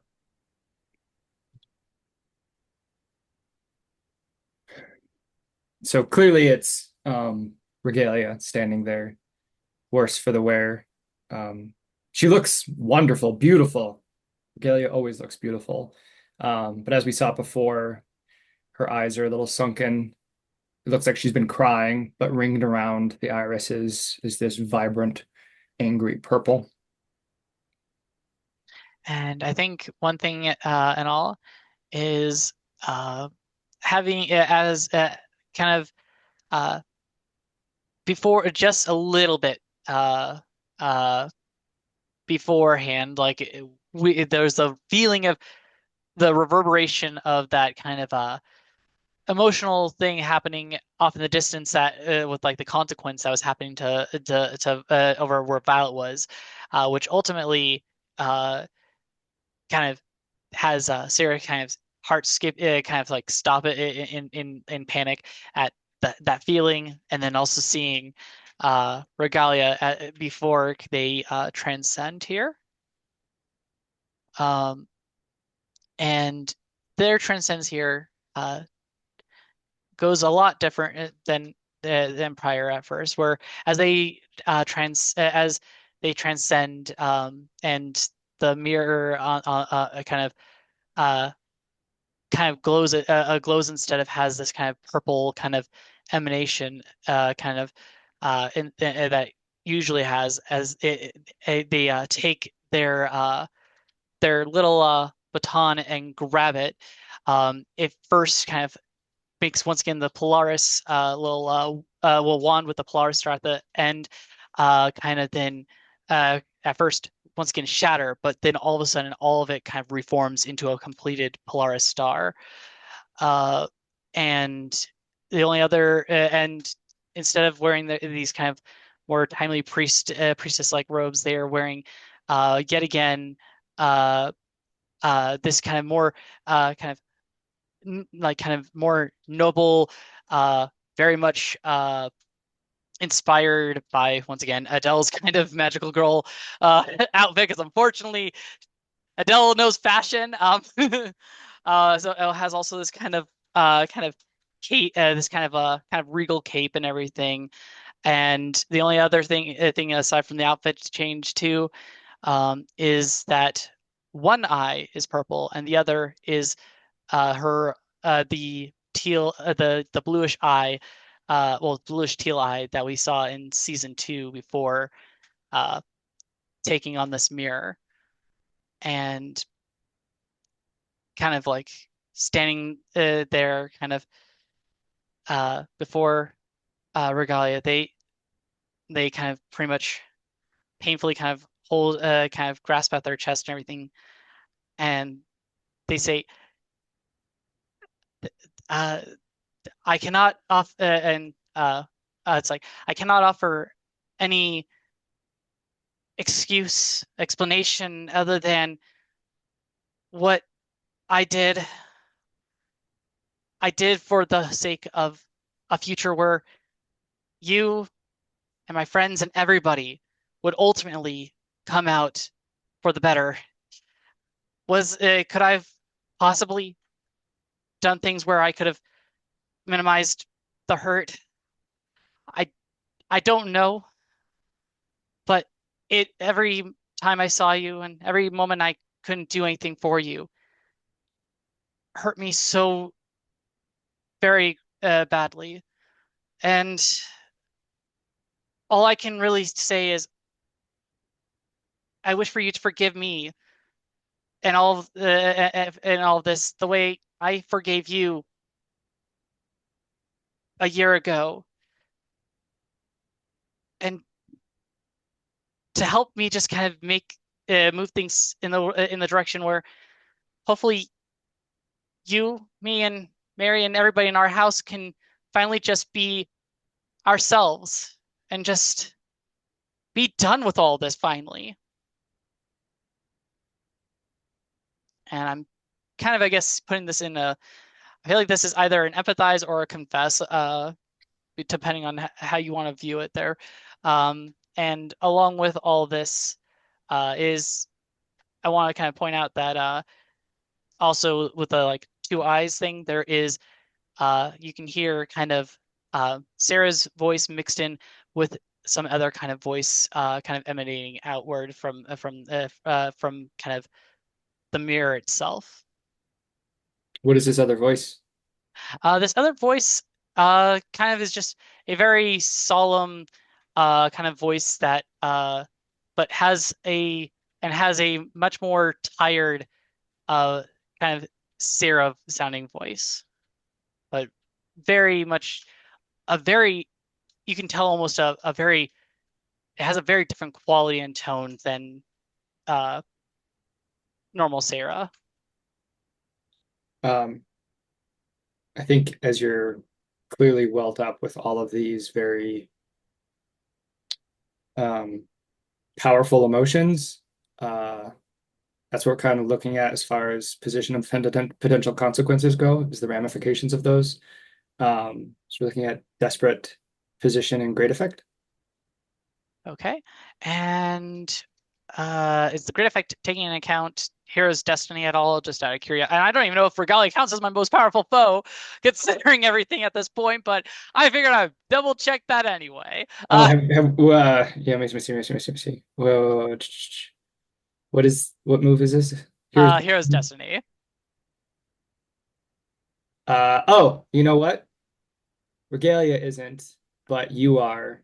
And down this road lies the potential for you to, you know, perhaps give into those dark emotions and become this other form. So it's almost like you're fighting your greatest foe. So yeah, I think it totally counts. Okay.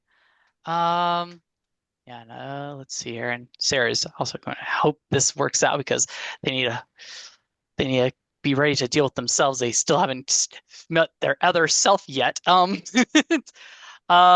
see here. So would you say this is either confess or empathize? Do you feel like based on? I mean, if you sunk enough resources to get that 4D empathize, it would suck not to be able to roll that. Oh, who knows? I might have that for my other self at some point because we still haven't yet dealt with that yet. But yeah, yeah, I'll go with empathize here because she's still asking and reaching out for forgiveness here and reaching out to those emotions. Let's see here. I'm calling out myself, but that doesn't count. So 4 dice right there. Um, does anyone want to throw a link and or assist or anything like that? Sure, I can spin a link to give you a die. Okay. because this is kind of important to and all, and this is a very stressful situation, I will push myself.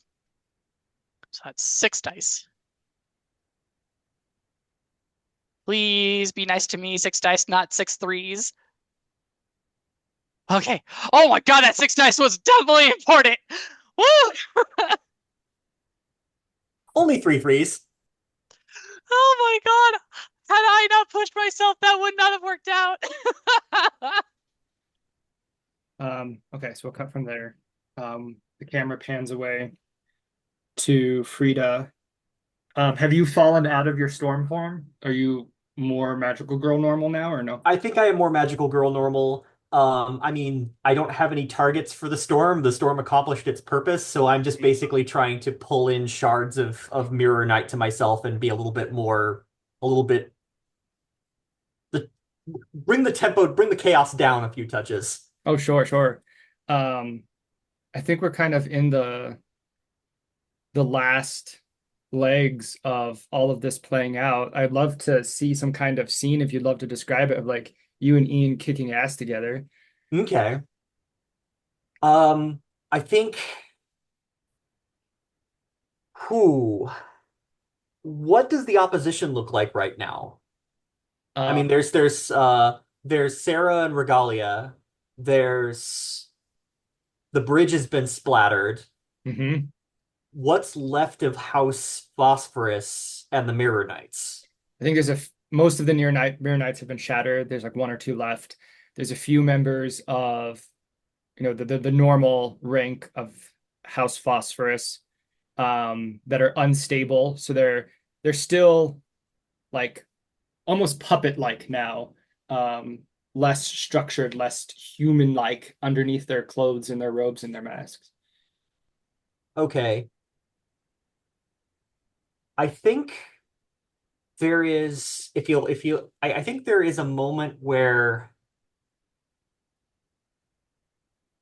as the chaos subsides, there is a burst of color from the far end of the room, and Ian is standing tall with a dominant with like a masquerade mask on his face that's colored with like feathers of birds, and a long cloak that ripples around his feet, and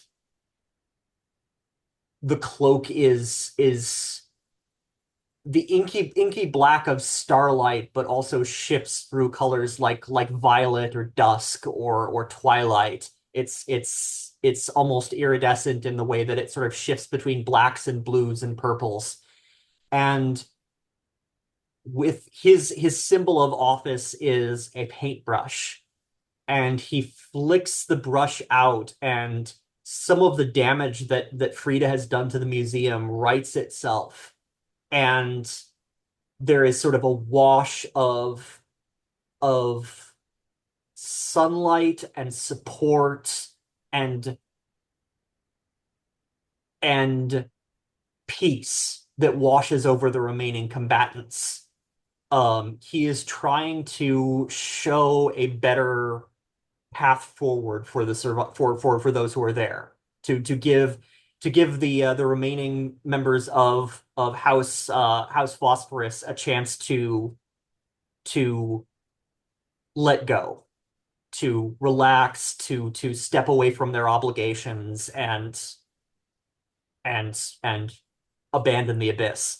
And it's not clear from the way you've described things whether there's anything left of the servants of House Phosphorus, to be redeemed, but at the very least, he is offering them some degree of empathy and kindness. That this doesn't have to be an abjuration for them. And he's basically trying to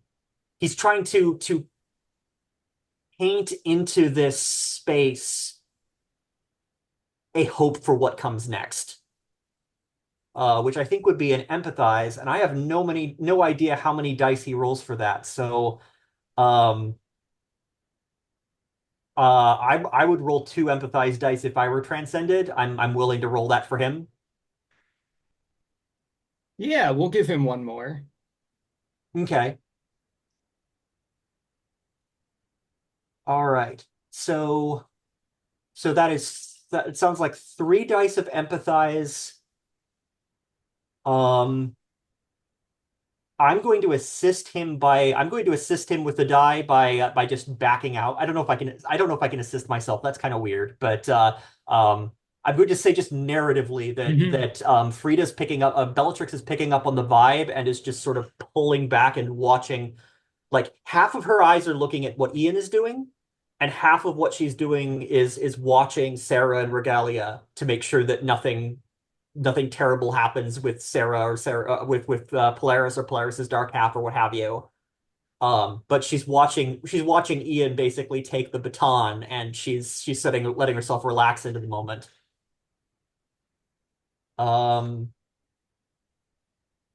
I guess I will push myself and spend a link with Polaris to balance out the stress cost Okay, and hand that die to Ian.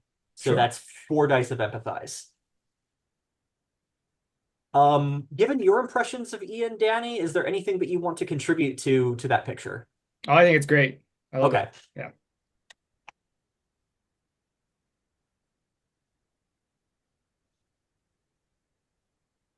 That is a success. I don't know what the position and effect were on that, but it was a 6. Awesome. I think we hear sighs of relief, and the remaining members of House Phosphorus collapse and become smoke. And we cut from there to the abyss. Um, what does it look like for Adelpha when they break through and free Oda from the grip of the abyss? Sorry, yeah, Um, Adelpha, that was the full name. Yeah. yeah. No, you're good. Let's see. I think actually, do we want to cut to it's like Violet first? Sure, that's fine. Um, okay. That was also successful.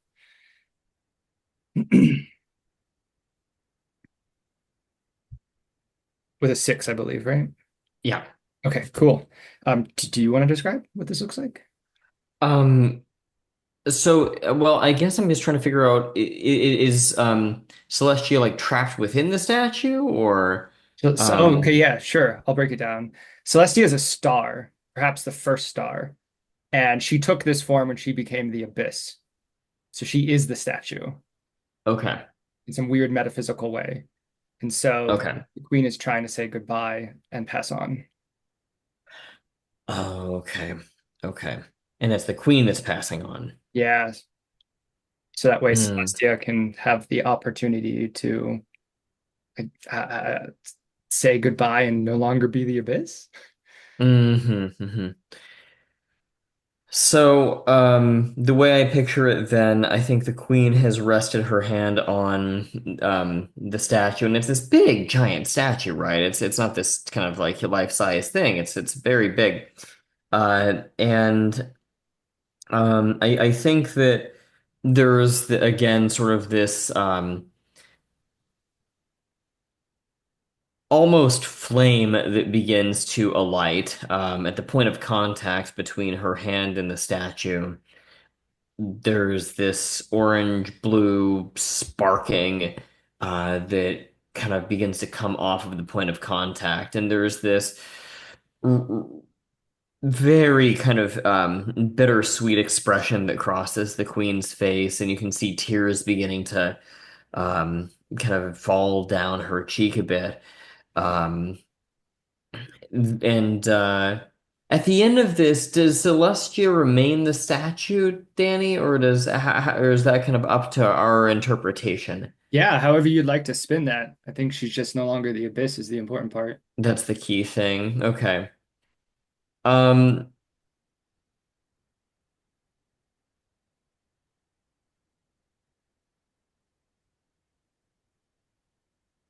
I think then that the queen is going to um,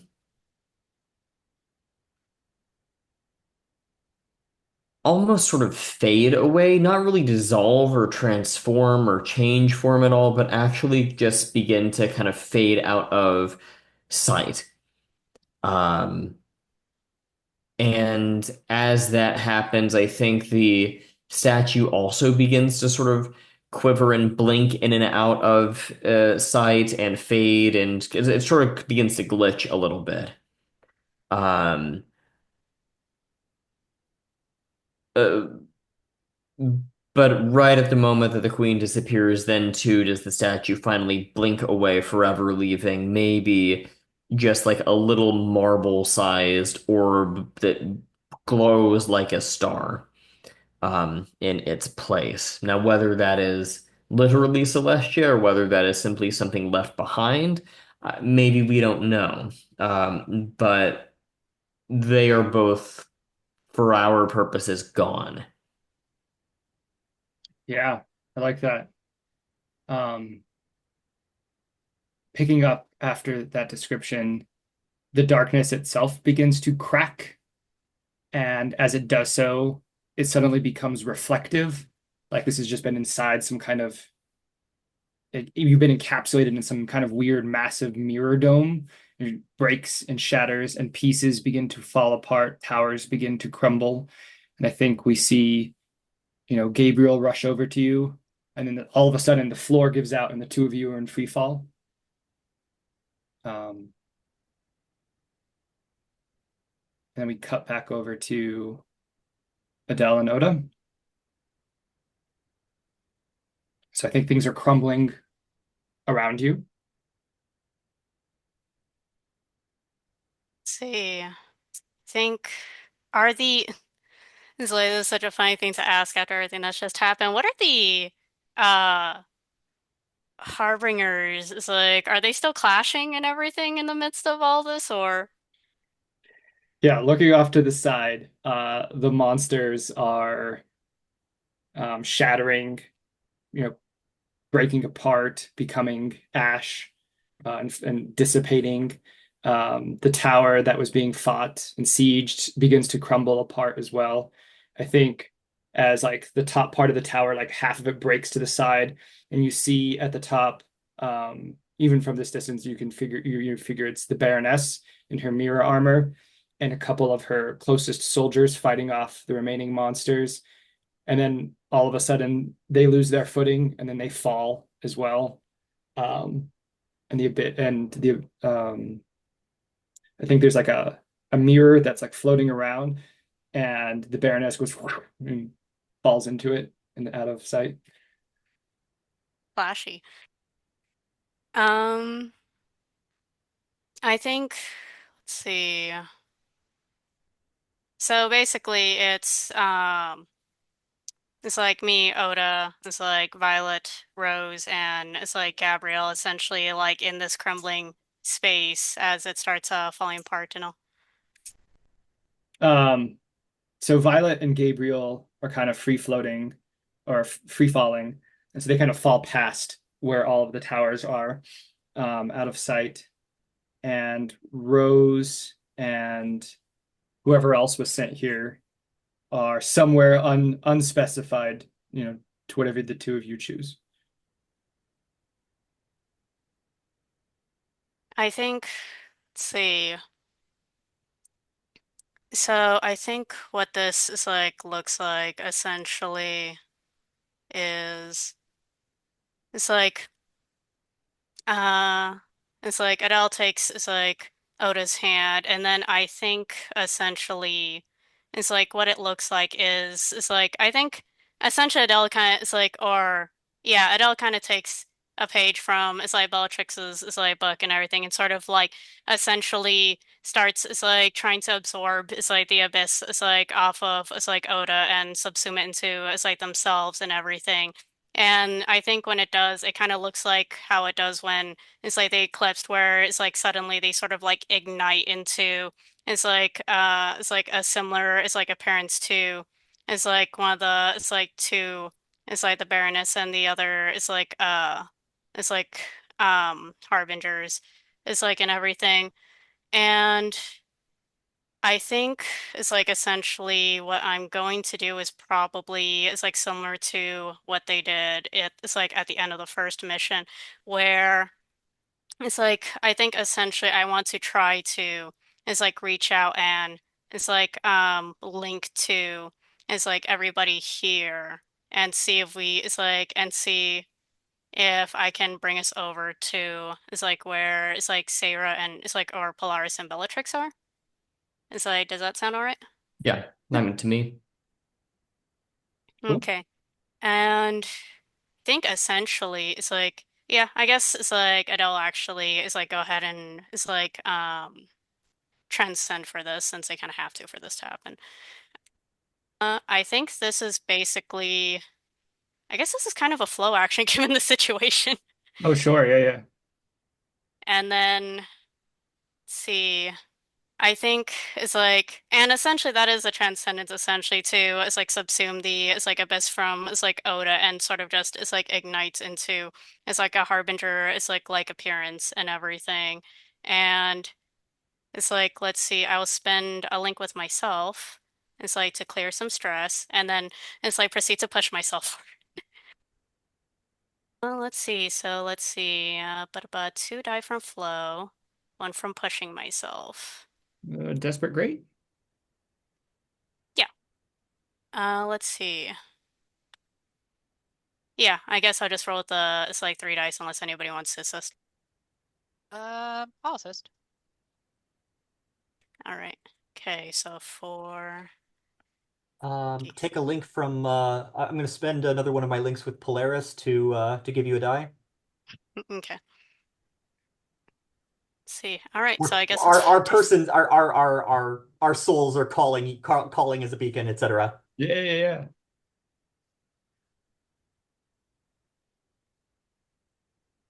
all right, so that is a five. Woot. So it succeeds. You know, you taking on the abyss. I think this looks like level 3 harm. Something to do with, a seed of darkness has, penetrated. That's, you can resist that. Let's see. I will go ahead and spend my armor and then it's like resist. So let's see. Which attribute would this be? Um, you rolled flow, stars? Yeah, okay. So let's see. And then one additional die for is like resisting and transcendence. Nice. So let's see. Yeah, 3d6. Okay. All right, so one stress. Nice. Well done. No harm. Um, okay. Uh, I want to give Violet a moment, if you want it, David, before the call reaches you and Gabriel, that you have a moment in free fall with him, if you wanted to say or do anything. Oh, okay. Hmm.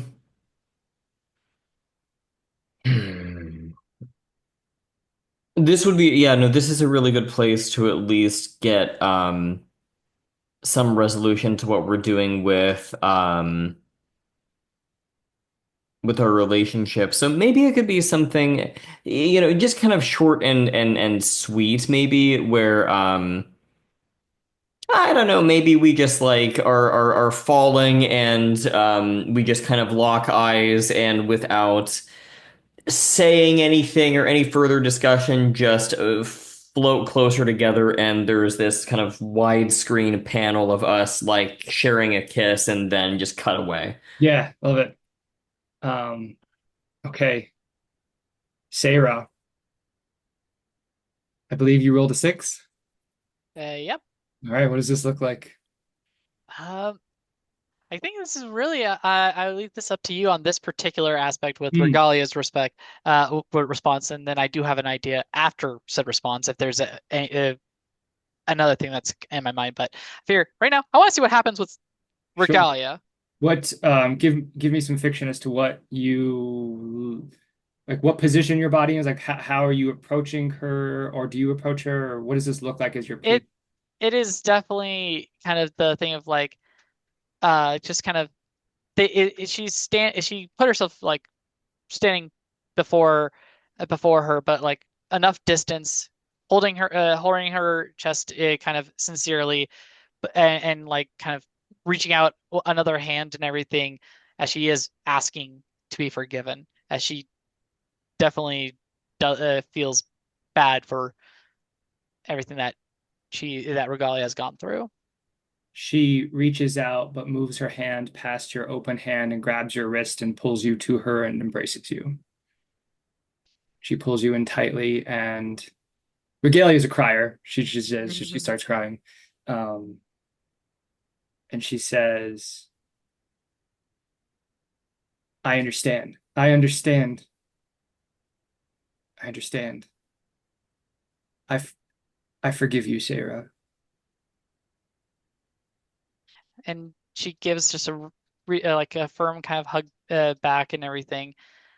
And there's one thing I want to kind of say or do here, because in regards to my other self, and something that Sarah has now kind of a mind of, because she's thinking, okay, the Weaver, they're also part of the time, so she has an idea here.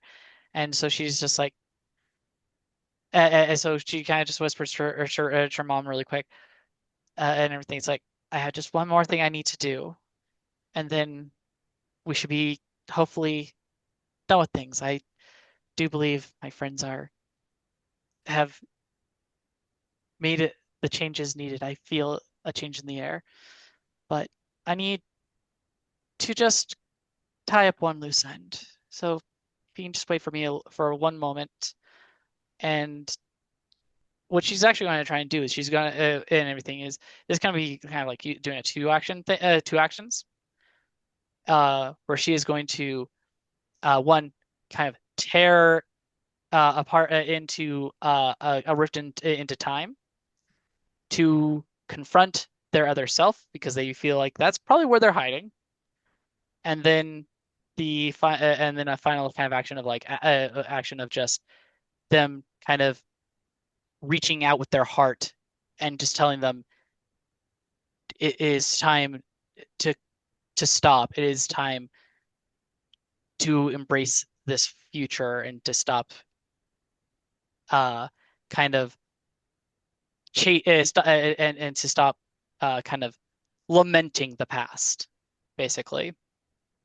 And the way that like the rifting in time was going to happen was that she was going to kind of uh, as she kind of steps away from her mom and everything's embrace, she calls down her three cards that are all kind of more abyssal theme, and then her wand kind of ticks like a clock for a bit before another three cards kind of come sliding on through from behind, and it's the three cards that she had of Vega, Bellatrix, and Alhena from prior, that had disintegrated in our opening theme. And she places her wand outward, activating all six cards. And the way this rift opens up, and the way she does this kind of surprise confronting of herself, is having each of these six cards. One one comes of Vega, coming into an actual kind of magical apparition, and then a mirror of abyssal mirror version of from the darker card of Vega, and that also happens for Alhena and Bellatrix, where you see these light versions that are kind of representing of the of her love and everything with them, as well as these more abyssal ones that kind of were dominating her magic at the up until now. I think I would prefer to roll this all into one roll. Yeah, that's what I was saying. Yep. Okay, yeah. I love that. That's a great description. I think as reality breaks and you begin to open up to where the dreamer is, we already see these thin threads of light beginning to snap and fray and break away. And you see, the darker version of yourself standing there looking at you. I think we get like the whole like tiered mascara down the eyes and the cheeks, edgy version of Sarah. I love it. Yeah. Okay.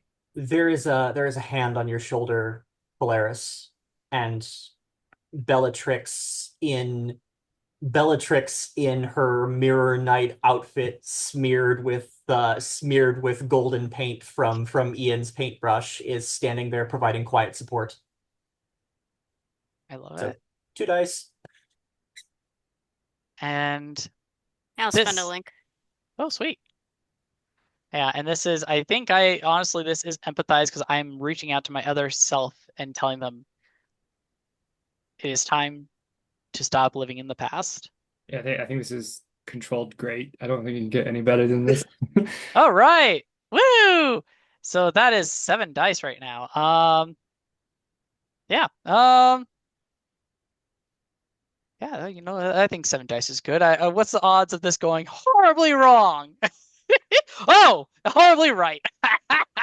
That's okay. You scared me for a moment.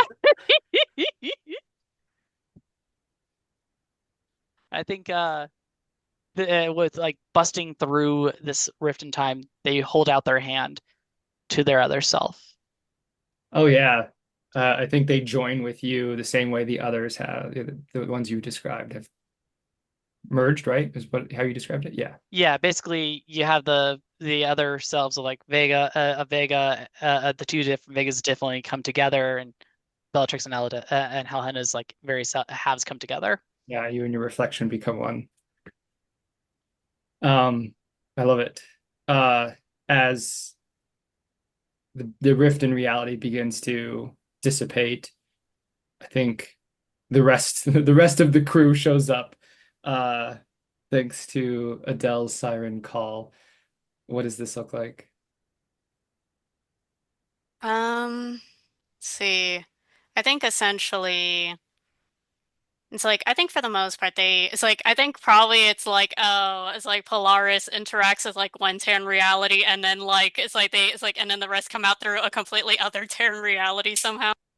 Um I think it's like when Alhena basically shows up and everything, it's like by this point it's like it's like the it's like it's like the flames in a sense of the abyss essentially sort of like subside and it's Alhena again, who for the most part looks the same, except it's like the usual colors and everything have now basically it's like been eschewed as though it's like Alhena is in a way sort of like renouncing. It's like the traditions of House Castores and taking on a little bit more of an abyssal palette. It's like and everything. And let's see. I think essentially it's like and probably still it's like holding uh it's like probably still holding it's like onto Oda. It's like and it's like it's like let's see. It's like and I think essentially it's like we're pretty much at the end here by this point, aren't we? It's like I think Alhena mostly is like simply it's like says, well, it looks like it looks like we didn't really need to it's like be here if it's like though it's like I trust that you two were it's like going to be able to take care of this. It's like probably. With that said, I think it's like I think I've come it's like to it's like my answer. It's like with this, and I think we it's like have like a brief flashback in which Aaron is like in which is like Adele was having Aaron essentially trying to gather up it's like the counterculture people and rally them and everything. It's like to which Alhena explains, I think I want to it's like I want to revive the parade again. But well, no, I suppose that's it's like revival is not necessarily is like the right word. I want to it's like I want to create a new it's like parade. It's like where everyone can it's like perhaps be it's like eventually it's like guided into It's like a better unity than what we used to. It's like have, it's like to, it's like start a new beginning and to abandon. And it's like our old traditions. It's like where we nobles were simply dead and dying stars. It's like collapsed. It's like by the gravity of our, it's like traditions until we, it's like only wanted to consume everyone in our retaliation. But I suppose, what do the rest of you think?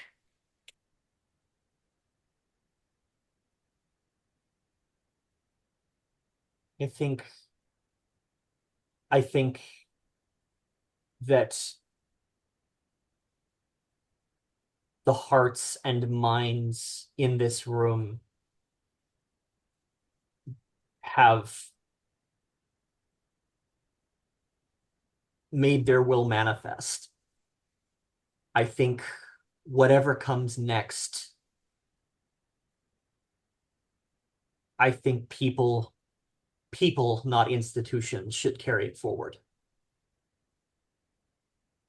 And Sarah just like kind of just gives a kind of a big kind of smile and everything at all of this being said, and just being like, we can the worst that can happen is that it is trying. So I say let's do this. I think everybody could benefit from this, and I do miss uh a little bit of our the actual fun sides of the parade.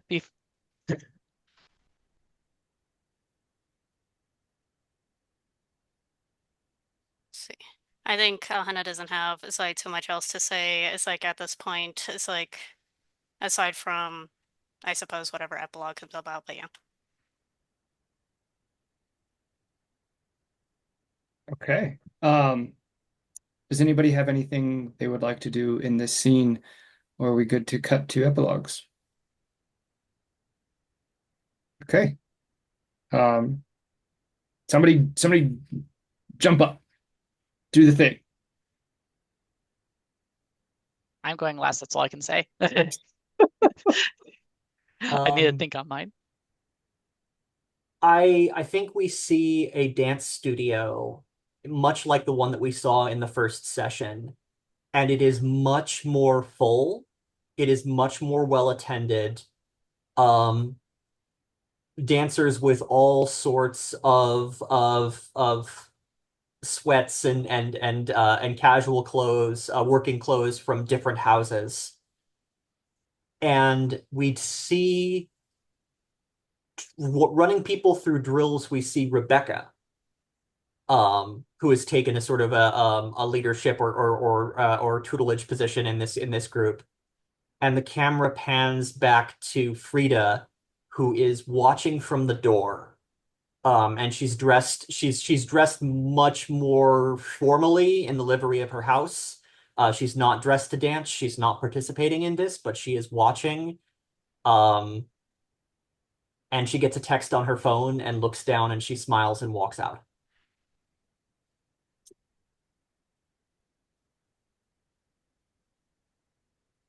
You kind of want to see it's like how it's like Violet and it's like Gabriel and Rose doing the epilogue. Yeah, I can go. I'm picturing a scene where the three of them are paying respects to uh me and Rose's father. And it's still very much like a Japanese kind of paying respect ceremony where there's like a big picture of him kind of on a table and everyone's sort of walking up and giving their respects to kind of this picture. But I think that there's maybe a moment where without role playing through the whole thing, as we're kind of going to it, Gabriel and I, and to a certain extent Rose as well, are having this conversation about what's coming up next now that I'm sort of in charge of House Hephaestus and all of the implications that kind of brings with it.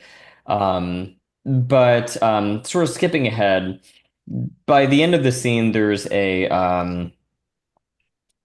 there's a part where I have to light incense and place it in front of the picture. And I think that the kind of last line we get from Violet is she lights this incense, and you see this shot of her kind of in the center, Rose in the background on one end, Gabriel in the background on one end, and she's got her sort of hands up in sort of a respectful position with the incense in between the two fingertips. And there's this centered shot of this smoldering flame atop the incense that parallels the torch she's been responsible for bearing the entire series. And as she leans forward to place it in front of the picture, she says, "This is the heaviest torch I've ever had to bear." And that's maybe where we cut it. I think for it's like Adele, as it's like essentially they had suggested, I think they've started. It's like I think we see them essentially with it's like some of the members of it's like Aaron's community and everything. It's like they've it's like started sort of like it's like facilitating the it's like construction of a new pageant and everything this time. It's like one where it's like the people, the counterculture is like sort of it's like help it's like more so the it's like people the counterculture. It's like get more of a it's like say and more of a cooperation with the it's like with it's like the more acceptable communities and everything. It's like as to it's like how it's like the pageants it's like and it's like everything it's like look where it's like goes rather than how it was originally where like the upper houses were the ones that it's like essentially it's like orchestrated everything.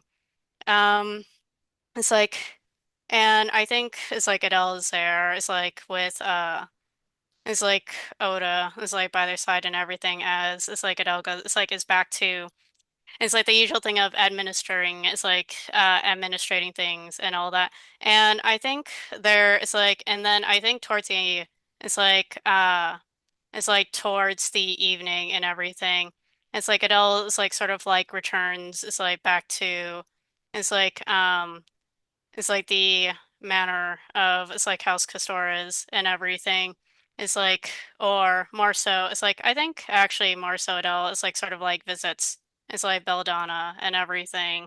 It's like for it's like to it's like deliver the news of like having sort of taken advantage of like the attention and news around it's like starting a new pageant and everything to sort of quietly it's like it's like to sort of like quietly do away with the arranged marriage between the two and everything before it's like Adele sort of like presents it's like a rose to it's like Belladonna. It's like and I think it's like we cut with it's like Adele basically saying it's like, well, I'm poorly versed in these matters, and of course I take no offense if you decide this is where we part, but if you feel it worth honoring me with your time and patience, I would like to start over, take it slowly, and indulge in the pleasure of getting to know you better first without that pretense of an arranged marriage. And if after time and against all odds, it's like you find yourself enjoying my company, perhaps, and that's probably it's like where it's like we cut. Okay. And finally, my epilogue here, where it, um, so it's going to be kind of a few bit of flashbacks here as Sarah is kind of walking in the night sky underneath some cherry blossoms and everything, kind of, kind of enjoying this kind of cool breeze and looking up, and then we see a flashback of earlier, Sarah kind of rushing to early in the day to um, house to Adele's house, offering some like some papers and thoughts and ideas for the future kind of parade ideas uh, and everything. Then you see them running off into another flashback where they are uh, kind of bringing Marie and over to Violet's house and kind of just be and just kind of the thing of like Sarah kind of just want kind of back to their old habit of like, hey, it's like your family is still technically you and me are basically family in a sense, and I consider you and Rose my sisters kind of thing. So kind of just spending time with them like they did like in the ending of last time with like the like picnic, but maybe this time something kind of more simple, like just helping around with Violet's tasks as the new head of the house and everything, just kind of taking it out, helping with the family kind of responsibilities in a way. Before we then cut to the next flashback where they're kind of wearing kind of a face mask and trying to be incognito at Frida's little dance hall and being like and trying to be like I am totally not Sarah here, taking dance lessons, kind of thing. Um, while also just happily kind of watching Frida's kind of taking charge of this group and seeing where things are going. And then one last flashback before we get to the final scene here of where they end up coming home and just hugging Regalia and kind of pulling both Marie and Regalia together and just kind of holding their hands and everything with just a reassuring smile and everything towards like whatever the future is for this family. Before we kind of cut back to this cold, this chilly night and everything, and just brief warning ahead of time just to make sure it's all everybody's okay. Small, and I mean small, body horror mention here. Is that okay with everybody? Okay. As they are walking through and everything, bits of kind of abyss kind of pooling in their hand as they are holding this mirror and everything, and then just their one purple eye kind of cracks and then bursts forth this kind of black mist that causing Sarah to kind of briefly fall, and both of her eyes are now blue. Before standing before her is this kind of abyssal Sarah, one that's not the dreamer. And Sarah just being like, I, I, I thank you for helping me and saving my time and for helping me kind of get through things. And I I can say at least me and the dreamer now can at least ensure this future that we all have kind of created makes it to a much happier time. And she kind of places her hand to the other Sarah's hand, and the mirror kind of there's like a little mirror shattering between the two of them. And she's like, and I hope that with this, you and your Adele, Frida, and Violet, you all will find a way to have your own happy ending and all. Now that you've seen there is hope. And the other Sarah just kind of smiles and just mouths very silently a thank you before the mirror completely shatters, and and the abyssal Sarah kind of fades away alongside the mirror that was in Sarah's hands, kind of just fades off.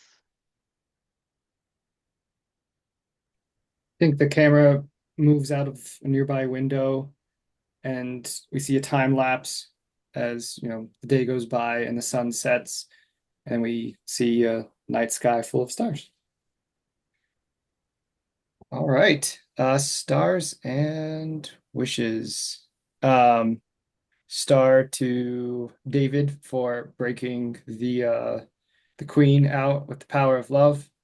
I thought that was really cool. And for the scenes with Gabriel, I thought that was fun. It was and the epilogue was super sweet. All of the epilogues were super sweet. Everybody gets stars for those. Star to Will for Storm, Bellatrix, and the description that you gave of Ian becoming a magical girl. That was super sweet. I thought it was really cool. Super on point with who Ian is as a character. I thought I had nothing to add because it was great. Star to Sarah for merging the timelines. That was such a great scene. I say saw it play before me, right before my eyes. So it was really good. And then asking Regalia to forgive her instead of the other way around. I thought that was really well done. And Star for Adele being a very complex character. That is hard to peg down. It just seems like as soon as you begin to understand who Adele is, there's just more and more facets. It's a rabbit hole. It's just Adele all the way down. Um, uh, that's what I got. I can go next. Let's see.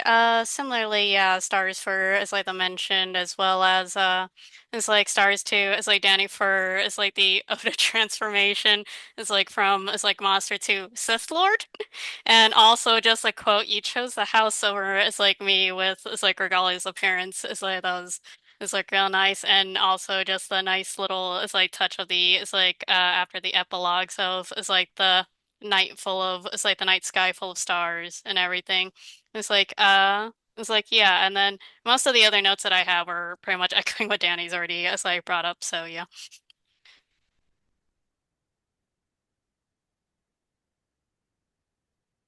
Yeah, same thing here. I was really enamored with everyone's descriptions of their characters throughout the action sequences. Loved the epilogues on everybody. Clarice, that was I thought the eye thing was super cool. I will say. So no, this is really, really good stuff all around. I can't really go into I think a lot more detail than that without just rambling a whole bunch, but it's been really, really good. So thanks all. Uh, plus also stars to everyone's epilogue. I thought the final scene with Sarah and Abyssal Sarah was very poignant. And I love how you sort of brought back your season two transcendence in sort of like redeeming and resolving your season three abyssal form. Um, that was a neat bit. I think Danny already covered this, but David, I loved your imagery multiple times in this scene, especially the big widescreen shot of Gabriel and Vega falling in the abyss and sharing a kiss. And the beautiful torch callback with the incense was just really fantastic. Similarly, Fumi, your comment at the end where you're talking about bringing the parade back and you're saying that the nobles are dead and dying stars, that was an absolute chef's kiss moment. Um, and I also very much loved the back and forth snark that you had with Oda and just sort of keeping things dry and biting in the duel. Um, and Danny, your imagery just on point as always. I loved the description of the queen with the shattered wings of what used to be a starlight construct sort of spread out behind her in the space. Um, and also I expect that this was sort of worked out between you and Clarice, but the bombshell that Marie dropped about that shape is you, just sort of laying that on the table. Um, that was that was a fantastic way to sort of tee up the stakes for this last session. We brought it home, folks. It's been an absolute delight. All right. First of all, stars for absolutely loved Violet and Gabriel's like everything from like Gabriel stepping up and being like, I'm done being on the sideline, which was like I loved that. It was just a really kind of fun little moment there just before our mission.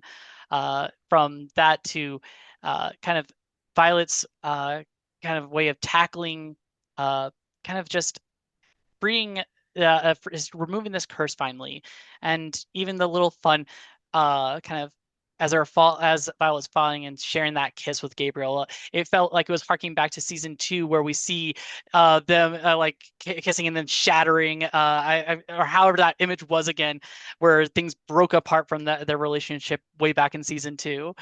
So felt like it was a fun little kind of almost callback in a way. Loved it. Stars for absolutely adore every time, and I will always have stars for this. Of Frida's kind of transcendence, and how it comes about.